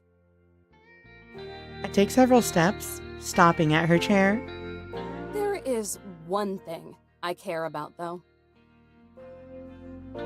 Sweat runs down Yosemite's cheeks in streams. She pants heavy breaths, her chest heaving in and out. Getting you the hell out of here. I'm radioing this in. That's right, Eve. Do what you have to do. What you should have done all along. I start for the fossilized radio on the desk, but Yosemite shoots out of her chair. Zion cowers back. Go ahead. Do it. Prove to me you're just another...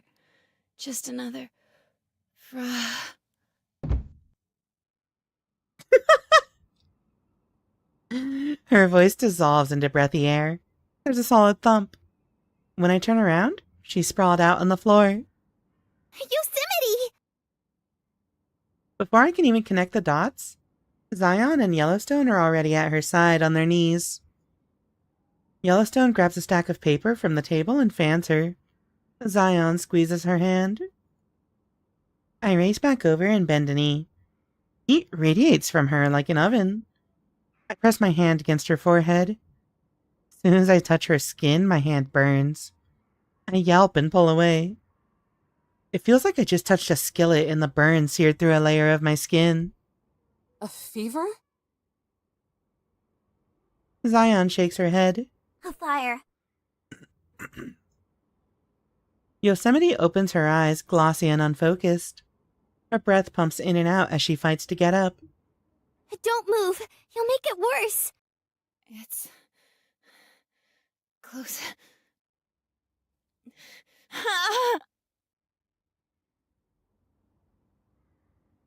That is some really good voice acting. For completely wholesome reasons. She lets out a pain. Me and my girlfriend burns alive. She lets out a pained groan. A small hole burns through her jacket sleeve. Orange embers crisping around the edges. It sizzles like a cigarette being snuffed out. There you go, just for you. Like a cigarette. Oh no.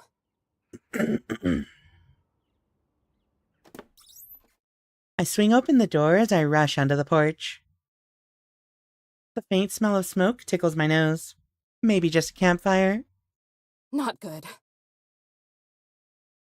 Hopping back into the cabin, I snatch my hat and pull it over to my head. Pull it over my head. Yellowstone glances back and forth in compulsive panic, mumbling words of comfort to Yosemite. Zion sniffs back a few tears, then looks at me with wavering calmness. Her tiny voice cracks a little. How far is it? I don't answer. The familiar smoky smell, harsher than a chimney, drifts into the cabin. I'm not sure what's going on, and I'm not sure how they know what's going on. But after these last 12 hours, I'm not taking any risks. Get her to the couch. And whatever you do, stay here. But Eve, we can... I run outside, slamming the door before Yellowstone can finish. As I sprint down the path, spotting away the branches and leaves, my eyes start to burn like they've been open for too long. No matter how many times I blink, that poking sting doesn't go away. A crowd of voices yell up ahead, all shouting over each other and all scared. Put it out! Put it out! I'm doing what I can. Now stay back and quit crying.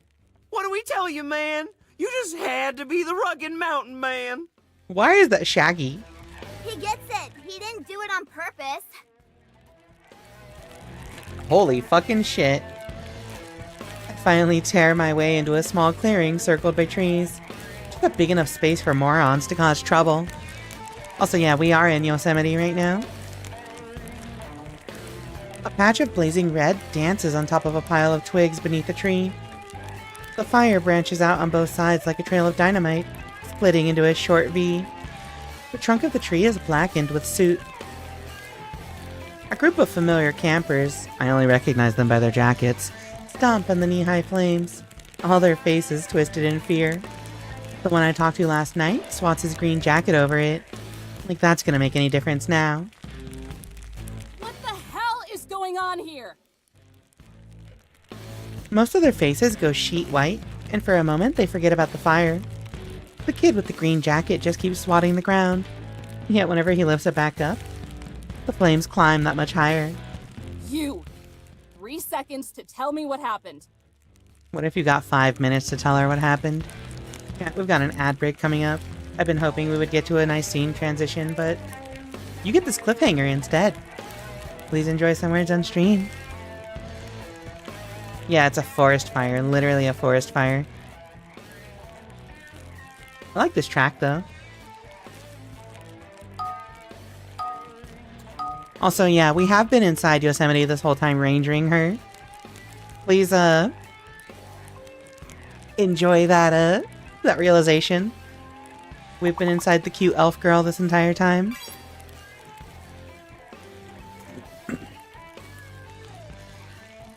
Anyway, I'll be right back. Also, welcome back, Winter. Let me be right back.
No.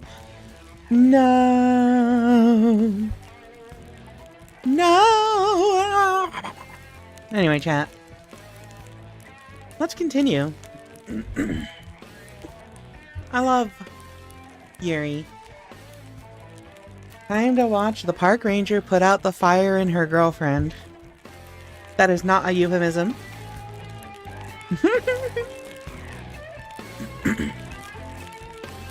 You! 3 seconds to tell me what happened. I point at him, and this time he manages to pull himself away. He turns to me, his eyes red and watery from the smoke. We were... 1, I thought I put it out. 2, I didn't mean to. 3. Get out of the way, before your jacket catches. I march over and shove him into his friends. He doesn't resist, stumbling into their arms like a limp scarecrow. All of you, get away from here. Back to the campground. They watch me with wide, vacant stares. If I were a truck driver, I'd have mowed them down by now. Move it! All except one nod, and start tripping their way through the woods. The kid with the green jacket stares at the growing fire, his knees quivering. His little girlfriend glances back and cups her hand over her mouth. Come on, let her take care of it. He shakes himself out of it, and then wipes his eyes as he runs off into the woods. My attention turns to the fire. Stomping on it would just submerge me waist deep in the blaze. The base of the tree trunk ignites, and the embers float down into the scattered path of twigs that make lines for the surrounding trees. I dig my boot into the ground and kick clouds of dirt onto it. Specks of ember are snuffed out, but the fire remains just as tall. Unstrapping my walkie-talkie from my waist, I press the comm button and speak into it. Though, to whoever is listening in, it probably sounds more like an anxiety attack. To Illuminae Station, this is Ranger Adams. We have a situation behind the cabin post. 1070, I repeat, 1070. Get dispatched to send out a fire unit. A broken voice crackles through the static. What? To Illuminae Station, do you read me? To Illuminae Station!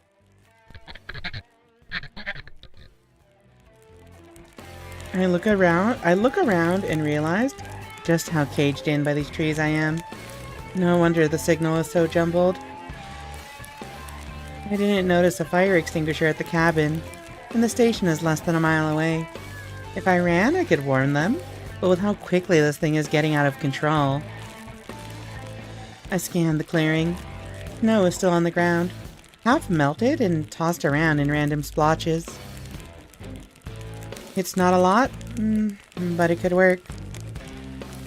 I scrape up as much snow as I can sandwich together. Lots of black dirt stain the light. It feels like dry ice in my hands. I toss it over the fire.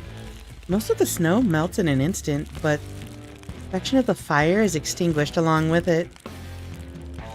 For a brief second, relief washes over me, but just as fast, it's ripped away. The fire flares up, engulfing more of the tree. I wince as the heat kisses my skin. flames inching closer. A forest fire on the first day. Oh, wonderful. Taking 3 nervous steps back, I glance over my shoulder. If running to the station is the only way, I guess I have no choice. My legs bend, and I take my first giant step. But before I can take another, a shrill voice breaks through the woods. Yo! Eve! Yellowstone launches past the trees and into the clearing. Branches and leaves cling to her clothes. She skids to a stop, her eyes locking onto the fire. Okay, so that's happening. What are you doing here? Eve! There you are! She offers a stiff salute. We're here to help! Huh? Her voice is muted, buried under the crackling of the fire. We?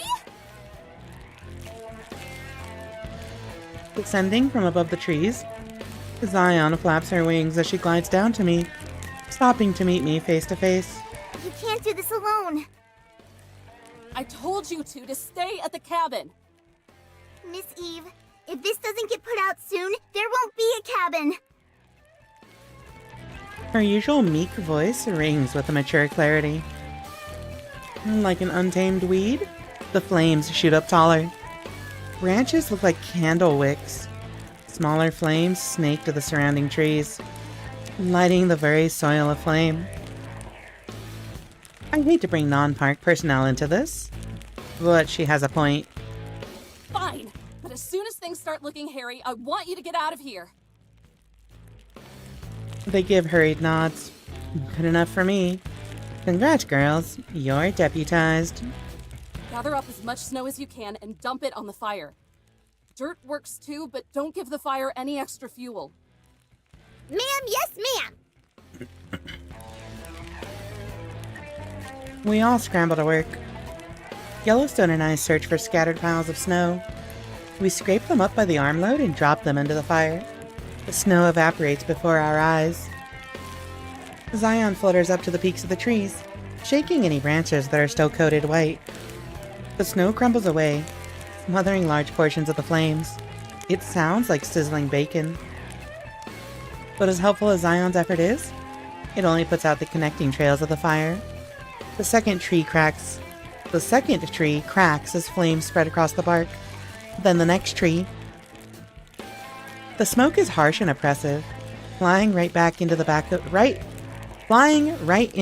my nose and filling my lungs with buckets of burning air. Squinting is the only way to see through the pain. I expect my eyes to shrivel up in their sockets. Through a fit of pained coughs, I call out to Yellowstone and Zion, hoping the 2 blurry watercolors in front of me are them. No good. We need to get out. ASAP. Wait! I have an idea! Save it. If we stay here, we're toast. The blur that I'm pretty sure is Zion ignores me, turning to the Yellowstone blur instead. Yellowstone, you know I love you lots, right? Course I do! Love you lots too! But the fire! I know! Which is why I'm really super sorry for what I'm about to do. Please don't hate me. Huh? How could I ever hate my Earth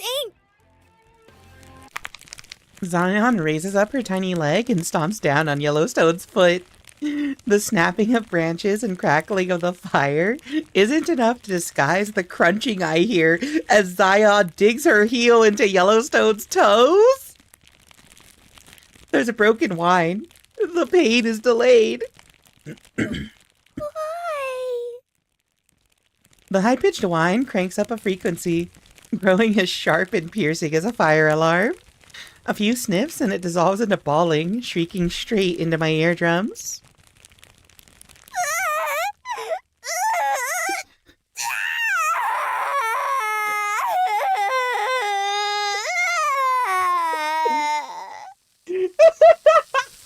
That was... Oh my god, there's sound effects too? It was so long and drawn out. I go from shielding my eyes from the smoke to covering my ears to drown out the crying.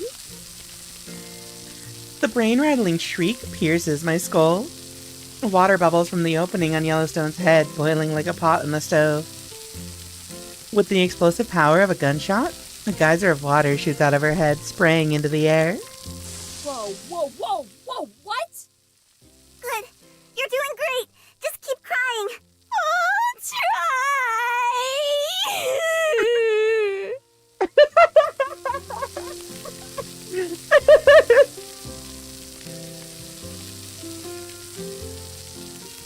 Yellowstone keeps the long-form sobbing going. The water sprinkles down on me, cooling me off in the midst of the hellish heat. Wait, that's it! I hear you loud and clear, kid. I shoot Zion a thumbs up. I have to give it to her. This is a smarter plan than anything I could ever come up with. Yellowstone, aim for the fire. Okay. Sobbing like a child lost in the supermarket. Yellowstone obeys, bowing her head and blasting the geyser at the burning trees.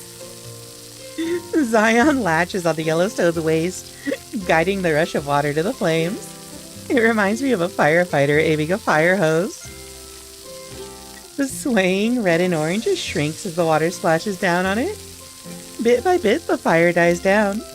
Smoke, lighter than the gray plumes that choked the air only seconds ago, blankets the clearing with a layer of mist. The roaring of the flames quiets into the snaps and pops of a campfire, until all I hear are Yellowstone's hushed whimpers. Her tears and the geyser have dried up, as simple as twisting off a faucet. The three of us hack out our lungs, retreating from the smoke so we can get a better look. Is it out? Did we get it all? Yellowstone brushes away the remaining streaks of her tears. Looks like it. Yeah, that fire probably would have spread, like, really fast. Maybe?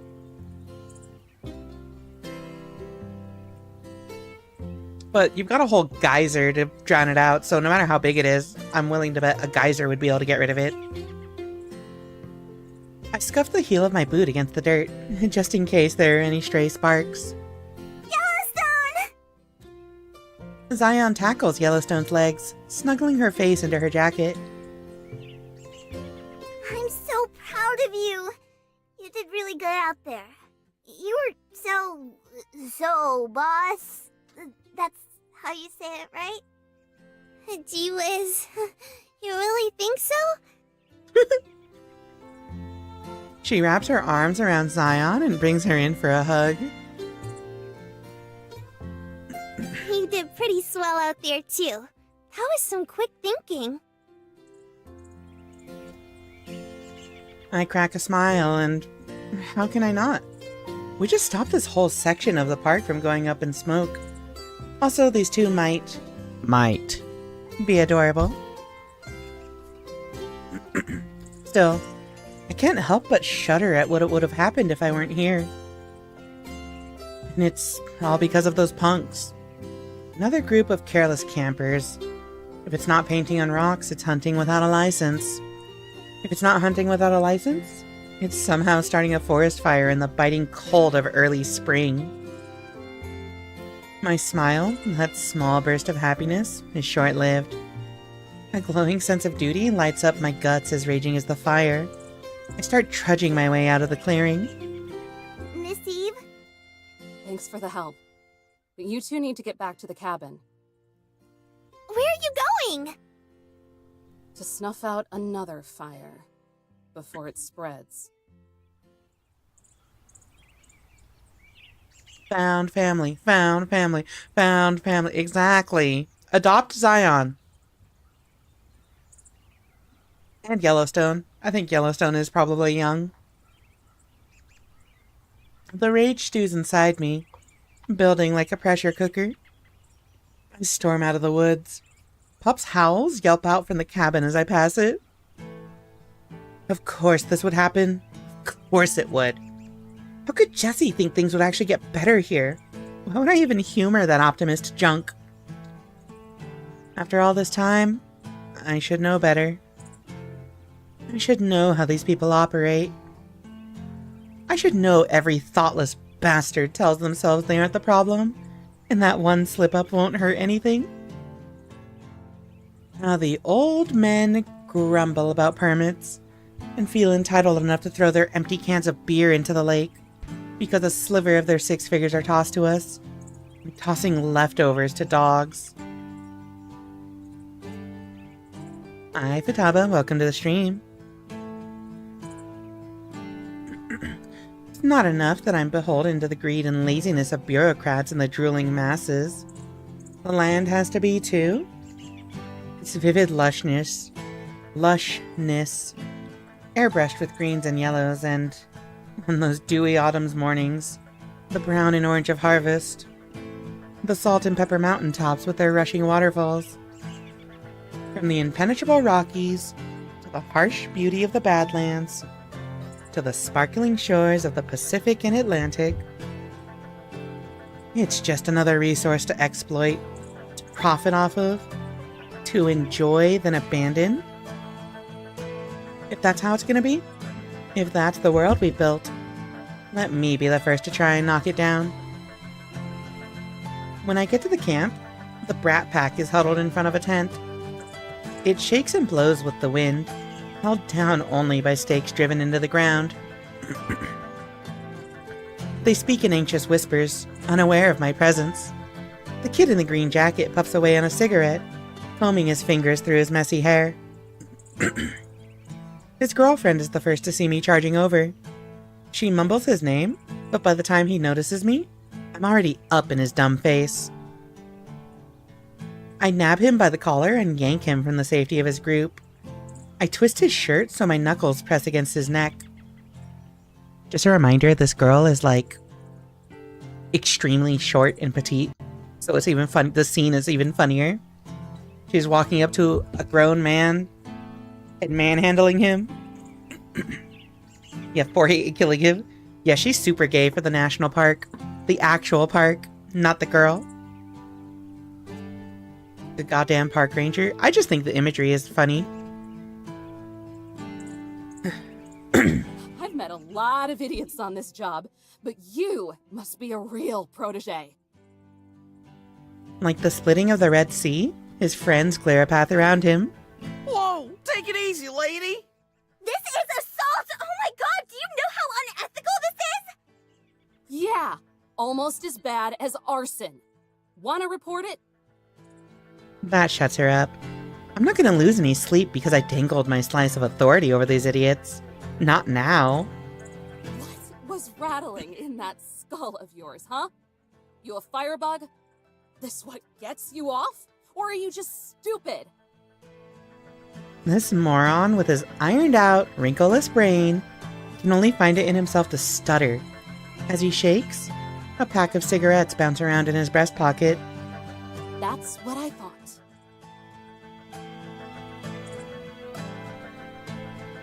That's what gets Rika off hearing Yosemite moan. I'm not gonna... You know, the Yosemite moan was pretty good. Hi, Talon. Welcome to the stream. I tug him closer. He swallows, his Adam's apple brushing against my fist. Listen here, you little shit. Finally, he breaks out of his catatonic state and struggles to pull away. This just pisses me off more. I snatch the lit cigarette from his mouth and crumple it up in my hand. I said listen! The cigarette singes my palm. I hardly feel it thanks to the adrenaline. Maybe this is what finally puts the fear of me into him because he gasps. Audibly. The last of the smoke wisps out of his mouth. Do you know how sick I am of this? How often I have to sit by and watch people like you destroy good things? Does it even register? Is it some kind of game? My throat clenches and my eyes sting with tears. I blink it away, but my unclouded vision only shows my fist clenching his shirt. There's an awkward silence as his friends glance away. Even he starts to wince, but I only grip tighter. the right to burn the last few pieces of dignity this scarred husk of a rock has left. To raise any proof that we were once humble enough to live and breathe and die with the world we got dropped into. Before we got so tied up with ourselves, we felt the urge to make a distinction. His eyes swoop up above me and linger there. Answer me! Tell me I'm not just a bandage for your arrogance! I was just trying to start a campfire with a cigarette, okay? A voice crack. A bird caws. For a moment, all I hear is the wind. Tears fall absent-mindedly from my cheeks. A campfire with a cigarette. 4 years of pent-up anger, forgotten passion, frustration, and confusion. It all comes rocketing out of me as I swing my fist at his face. A hand grips my arm before I can connect. That's enough, Eve. I spin around, seething with fury. Yosemite stares down at me, a little worse for wear, but tall and straight like a sequoia. She towers over the campers. They look like shrubs in comparison. You've already chewed them out. They were just about to leave anyway.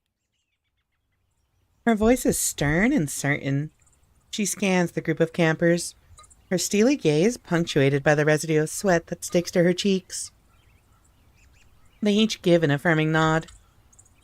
The kid in the green jacket wiggles out of my death grip, and the whole lot of them scramble further into the camp. Why the hell would you do that? They're just going to call...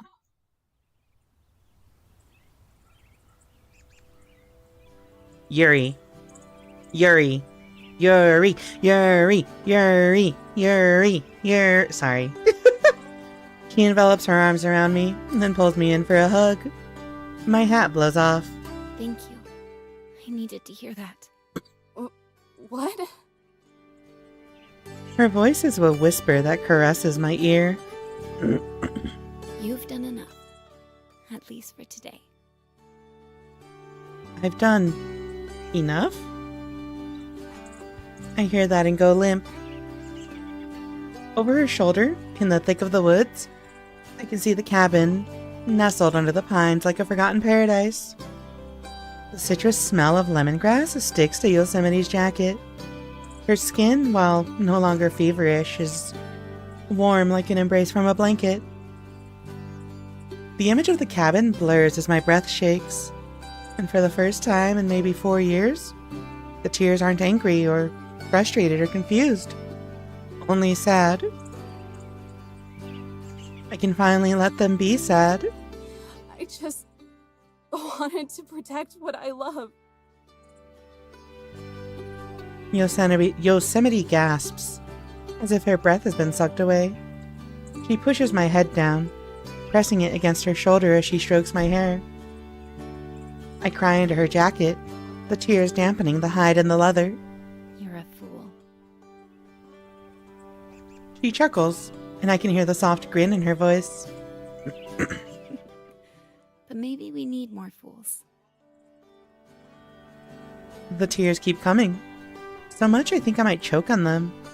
With each breath I draw and every sob I take, my throat gets tighter. Maybe it's trying to wring it out. Maybe it's trying to wring it all out after all this time. To be commended like that means more to me than approval or a pat on the back from Jessie. It's validation. It's acknowledgement that even if what I'm doing is meaningless, I've still devoted myself to it and suffered. And maybe that suffering isn't entirely worthless after all. And as Yosemite holds me, while the wind howls through the branches and the larks whistle above us, I start to think maybe it's worth it to hold on and suffer for just a bit longer. Tree hugger, get validated by Yosemite. Listening to all that gives me a headache.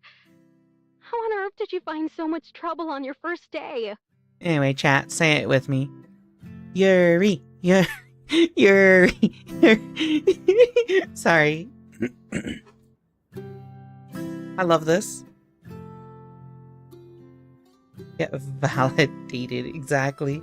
Yuri. Thank you for the bonk. Jesse's voice pops with static over the headphones. I turn from the radio and back to the girls. Yellowstone dusts the corners, inspecting for even the tiniest speck. Zion rubs Pup's pink potbelly in front of the roaring fireplace. Yosemite jots down notes on whatever scrap piece of paper she can find on a table littered with them. I guess I just have a penchant for it. But still, to just stumble on a fire like that. She says it with a phony curiosity that seesaws with genuine concern. She suspects something, and she's trying to goad it out of me. As sly as ever, Jessie. Well, in any case, I'm just happy you're safe. We got awfully lucky with this one. With all this wind, you better believe we did. It could have been an even bigger pain in the neck. A pain in the neck is still a pain in the neck, Eve. It's still going to be sore when you're hunched over all that paperwork. The first few sentences are so layered with subtext. I'm not sure where my exhaustion for having to write it ends, and Jessie's lament for having to read it begins. Yeah, I'll see if I can get around to that. You'll have it for me the next time I visit. Maybe if you're nice to them, someone at the other station will transcribe it for you. Sunshine beams through her sadistic voice. I can feel the hand cramps already. But Eve, The mood turns serious. are you sure there isn't anything you want to tell me? Not a thing. Okay then. She moves on from it, though I'm not entirely sure she's convinced. In that case, I'll talk to you tomorrow. And the day after that. You really don't have to. Oh, but I want to. Over and out, Jessie. She giggles. Over and out, Eve. Arnie, get your grubby hands off my trail mate! The radio cuts out into static, leaving my ruptured eardrums to recover on their own. I set the headphones aside and turn to see everyone but Yosemite looking at me. I knew it all along. You're just a soft serve softie. With a cherry on top. Yosemite flips the paper over and scoffs. The pitted kind, maybe. Careful. If you bite down, she'll crack your teeth. You thinking about biting her? Interesting. I join her at the table and collapse into my chair.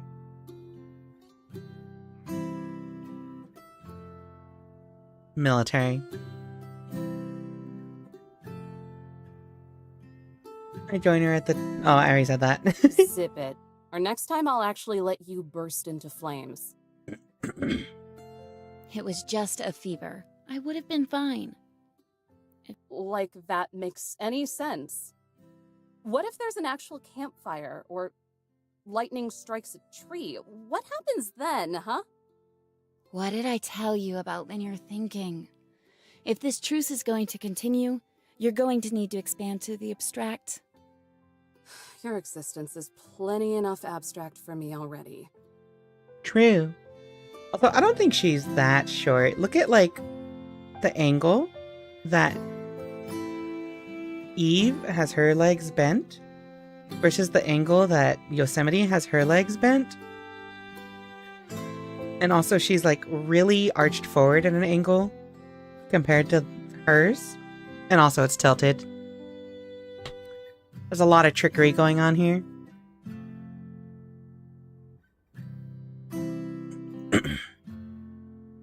Yosemite pauses over her work. She looks up and smirks. I smirk back. Who knows? It might be fun to have someone around to spar with. At the very least, she's more engaging than any camper I've ever torn apart. This girl bites back. Why do they keep talking about biting, chat?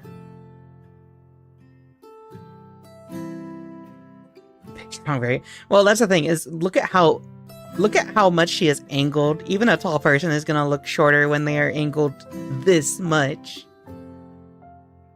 It's pretty extreme compared to how, like, she's relatively got her back straight.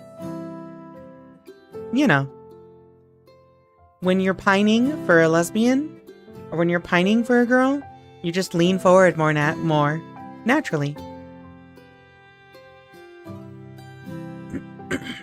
All right, everyone, listen up. But she's not pining. I'm just saying. Shut up. There was a very, very clear reaction when she's like, I love this park, to the elf girl who is literally the like walking embodiment of the park. Yellowstone and Zion stiff into attention. Pup rolls over onto his pup butt. If you're bunking here, I want this place to stay immaculate. Last thing I want to deal with after clocking out is a pigsty. Yellowstone will handle it. She can start cooking for one more, too.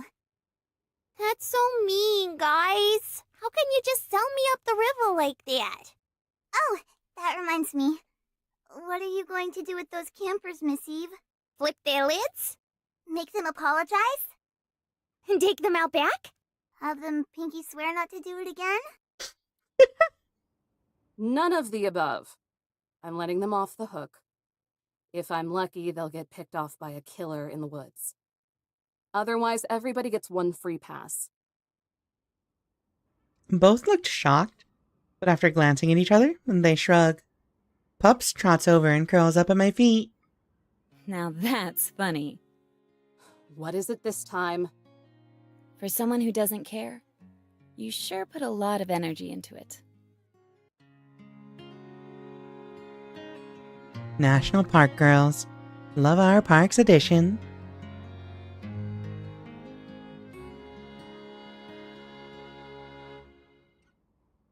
The end. What a good story. Howdy, yo, campers! And welcome to me and Zion's first fireside chat. Wait, what? Wait, what? Alt F4 quick? No. First fireside chat. Hello. It's very nice to be here. Today we're gonna do our gal Eve proud and talk about the history of the National Park Service. Before Yosemite finds out we took her books. I hope. Aw, don't be square, cutie. We got this. You know when you watch anime and especially older anime, and after the credits they'd always have like a little 30-second little short gag bit like this? I think this is what this is. It all started back in the 10th century when Leif Erikson... That's a little too far back, Yellowstone. Oh, Columbus and his pilgrims then. I don't think that's quite right either. It's a good guess, though. The National Park Service actually has its roots in the years following the founding of the United States. Oh. In 1790, after getting permission from Congress, President George Washington obtained land near the Potomac River to build a new capital city. This city was named Washington, D.C., and the plan was for it to have a lot of really pretty parks and monuments. Like the Lincoln Memorial? A little too soon. But you're on the right track. I like how Yellowstone is just kind of not knowledgeable. These places were called the National Capital Parks, and they laid really important groundwork. Whoa, so the Park Service is old as dirt, huh? Not really. There's still a ways to go before the actual Park Service. What happened? I thought you read the book. I did, but without pictures, all those words just make me so drowsy. Oh. Well, I guess I can explain. If that's okay. Knock our socks off. I'll try. For a long time, most parks were run by different groups. No one really thought about preserving land until people started looking to settle in the West. I remember what happens now. A whole bunch of hippies got misty-eyed and started thinking about how they could keep the land from getting stomped on. Hippies? One of whom was... George... Yeah? Harrison? No. George Catlin. Phew. Yay! Good job, Yellowstone. George Catlin was an artist and writer. He lived with Native Americans and was one of the first outside of their tribes to paint Plains Indians in their day-to-day lives. While he was kicking back in South Dakota, he realized we'd be in a lot of trouble unless humans put their heads together. Not unless... By some great protecting policy of government in a magnificent park, a nation's park containing man and beast, in all the wildness and freshness of their nature's beauty. This is such an adorable little segment. We're almost in my favorite part! It's my favorite part too, because in 1861, the United States Congress appointed the geologist Ferdinand Hayden to lead an expedition to the Yellowstone region of Wyoming. Why is it so long? It's a history lesson! Hey! That's me! Uh-huh. And he thought you were so pretty that when he came back, he asked Congress to make you a national park. I'm retaining none of it. The only thing I remember is George Catlin is probably responsible for starting national parks from living with Native Americans. Aw, he should have gone further south if he wanted to find a real cutie. Anyway, it was in 1872 when President Ulysses Grant finally signed a bill that set aside 2.2 million acres of Yellowstone as a public park. So if you think about it, you're the first national park. Oh. Jiminy Cricket, I'm old as dirt. The Antiquities Act of 1906 made it possible to protect more areas as parks and monuments, but they were run by different departments. It was confusing. So on August 25th, 1916, the National Park Service was founded. Ah, yes, the best holiday after Arbor and Earth Day. It would take a while before it got the power it has today. Execute Executive Order 6166.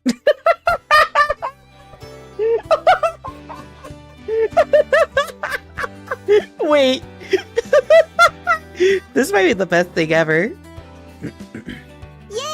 You remembered again!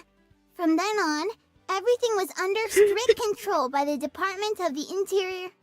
And they've been yanking our chain and screwing us over ever since. You sound like Miss Eve. It's scary. That's because I heard her grumble something about it earlier. She talks some mean jive, let me tell ya. I've been to both Yellowstone and Zion parks. Are they like this? Do you feel like you're dealing with, like, high school and elementary school girls when you go to those parks?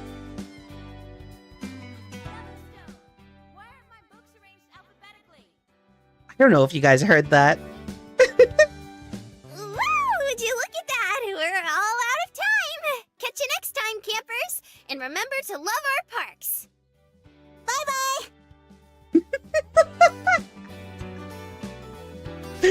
Oh, this is so funny.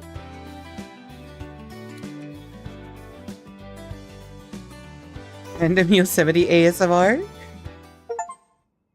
Finish Yellowstone and Zion's fireside chat. Zion thinks you are incredibly awesome.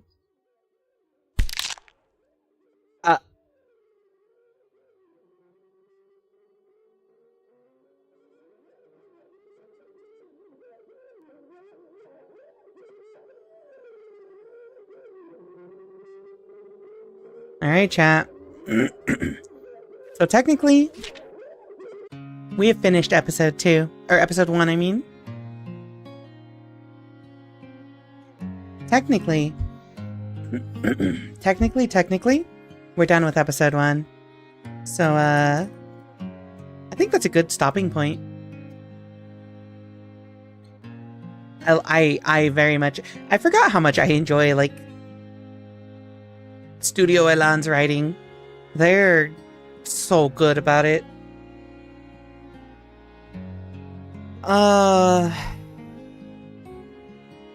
It's entertaining. Honestly, quite incredible. So, that being said, chat, what the...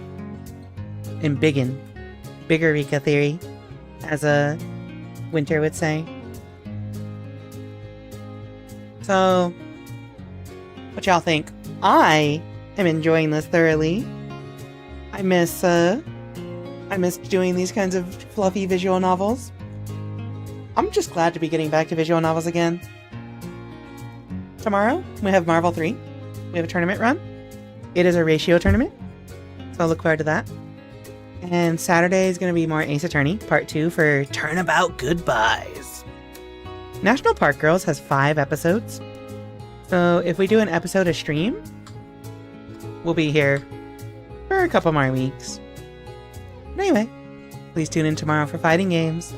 If that's not your thing, please tune in Saturday for Ace Attorney. I'm leaving. I think I'm gonna send y'all to... I think I'm sending y'all here. Yeah, I'm sending y'all here. I'm gonna send y'all to Kitty Core. Wanna do is see you turn into a giant woman. I miss Steven Universe. Yeah, here we go. Rika Amigos Yuri raid. This is the raid message chat. Make sure you send it. But yeah. What y'all think? It's great, right? Isn't it? Again, shoutouts to Studio Elan for hooking me up with the Steam key for this. I will have to stream more of their stuff because, as you saw, I have a lot of their stuff in my library, so we have it all on deck and ready to go. We might be back to having a gay visual novel day every week, but we'll see. I am gonna go rest up. It's late. It's on Steam. Please go check it out. But I'm off. Go say hi to Kitty Core. She's currently doing Trauma Center. Right? Trauma Center? Yeah, Trauma Center. Oh wait, sorry, I didn't give you your customary infinite mirrors. Here you go. Creatures.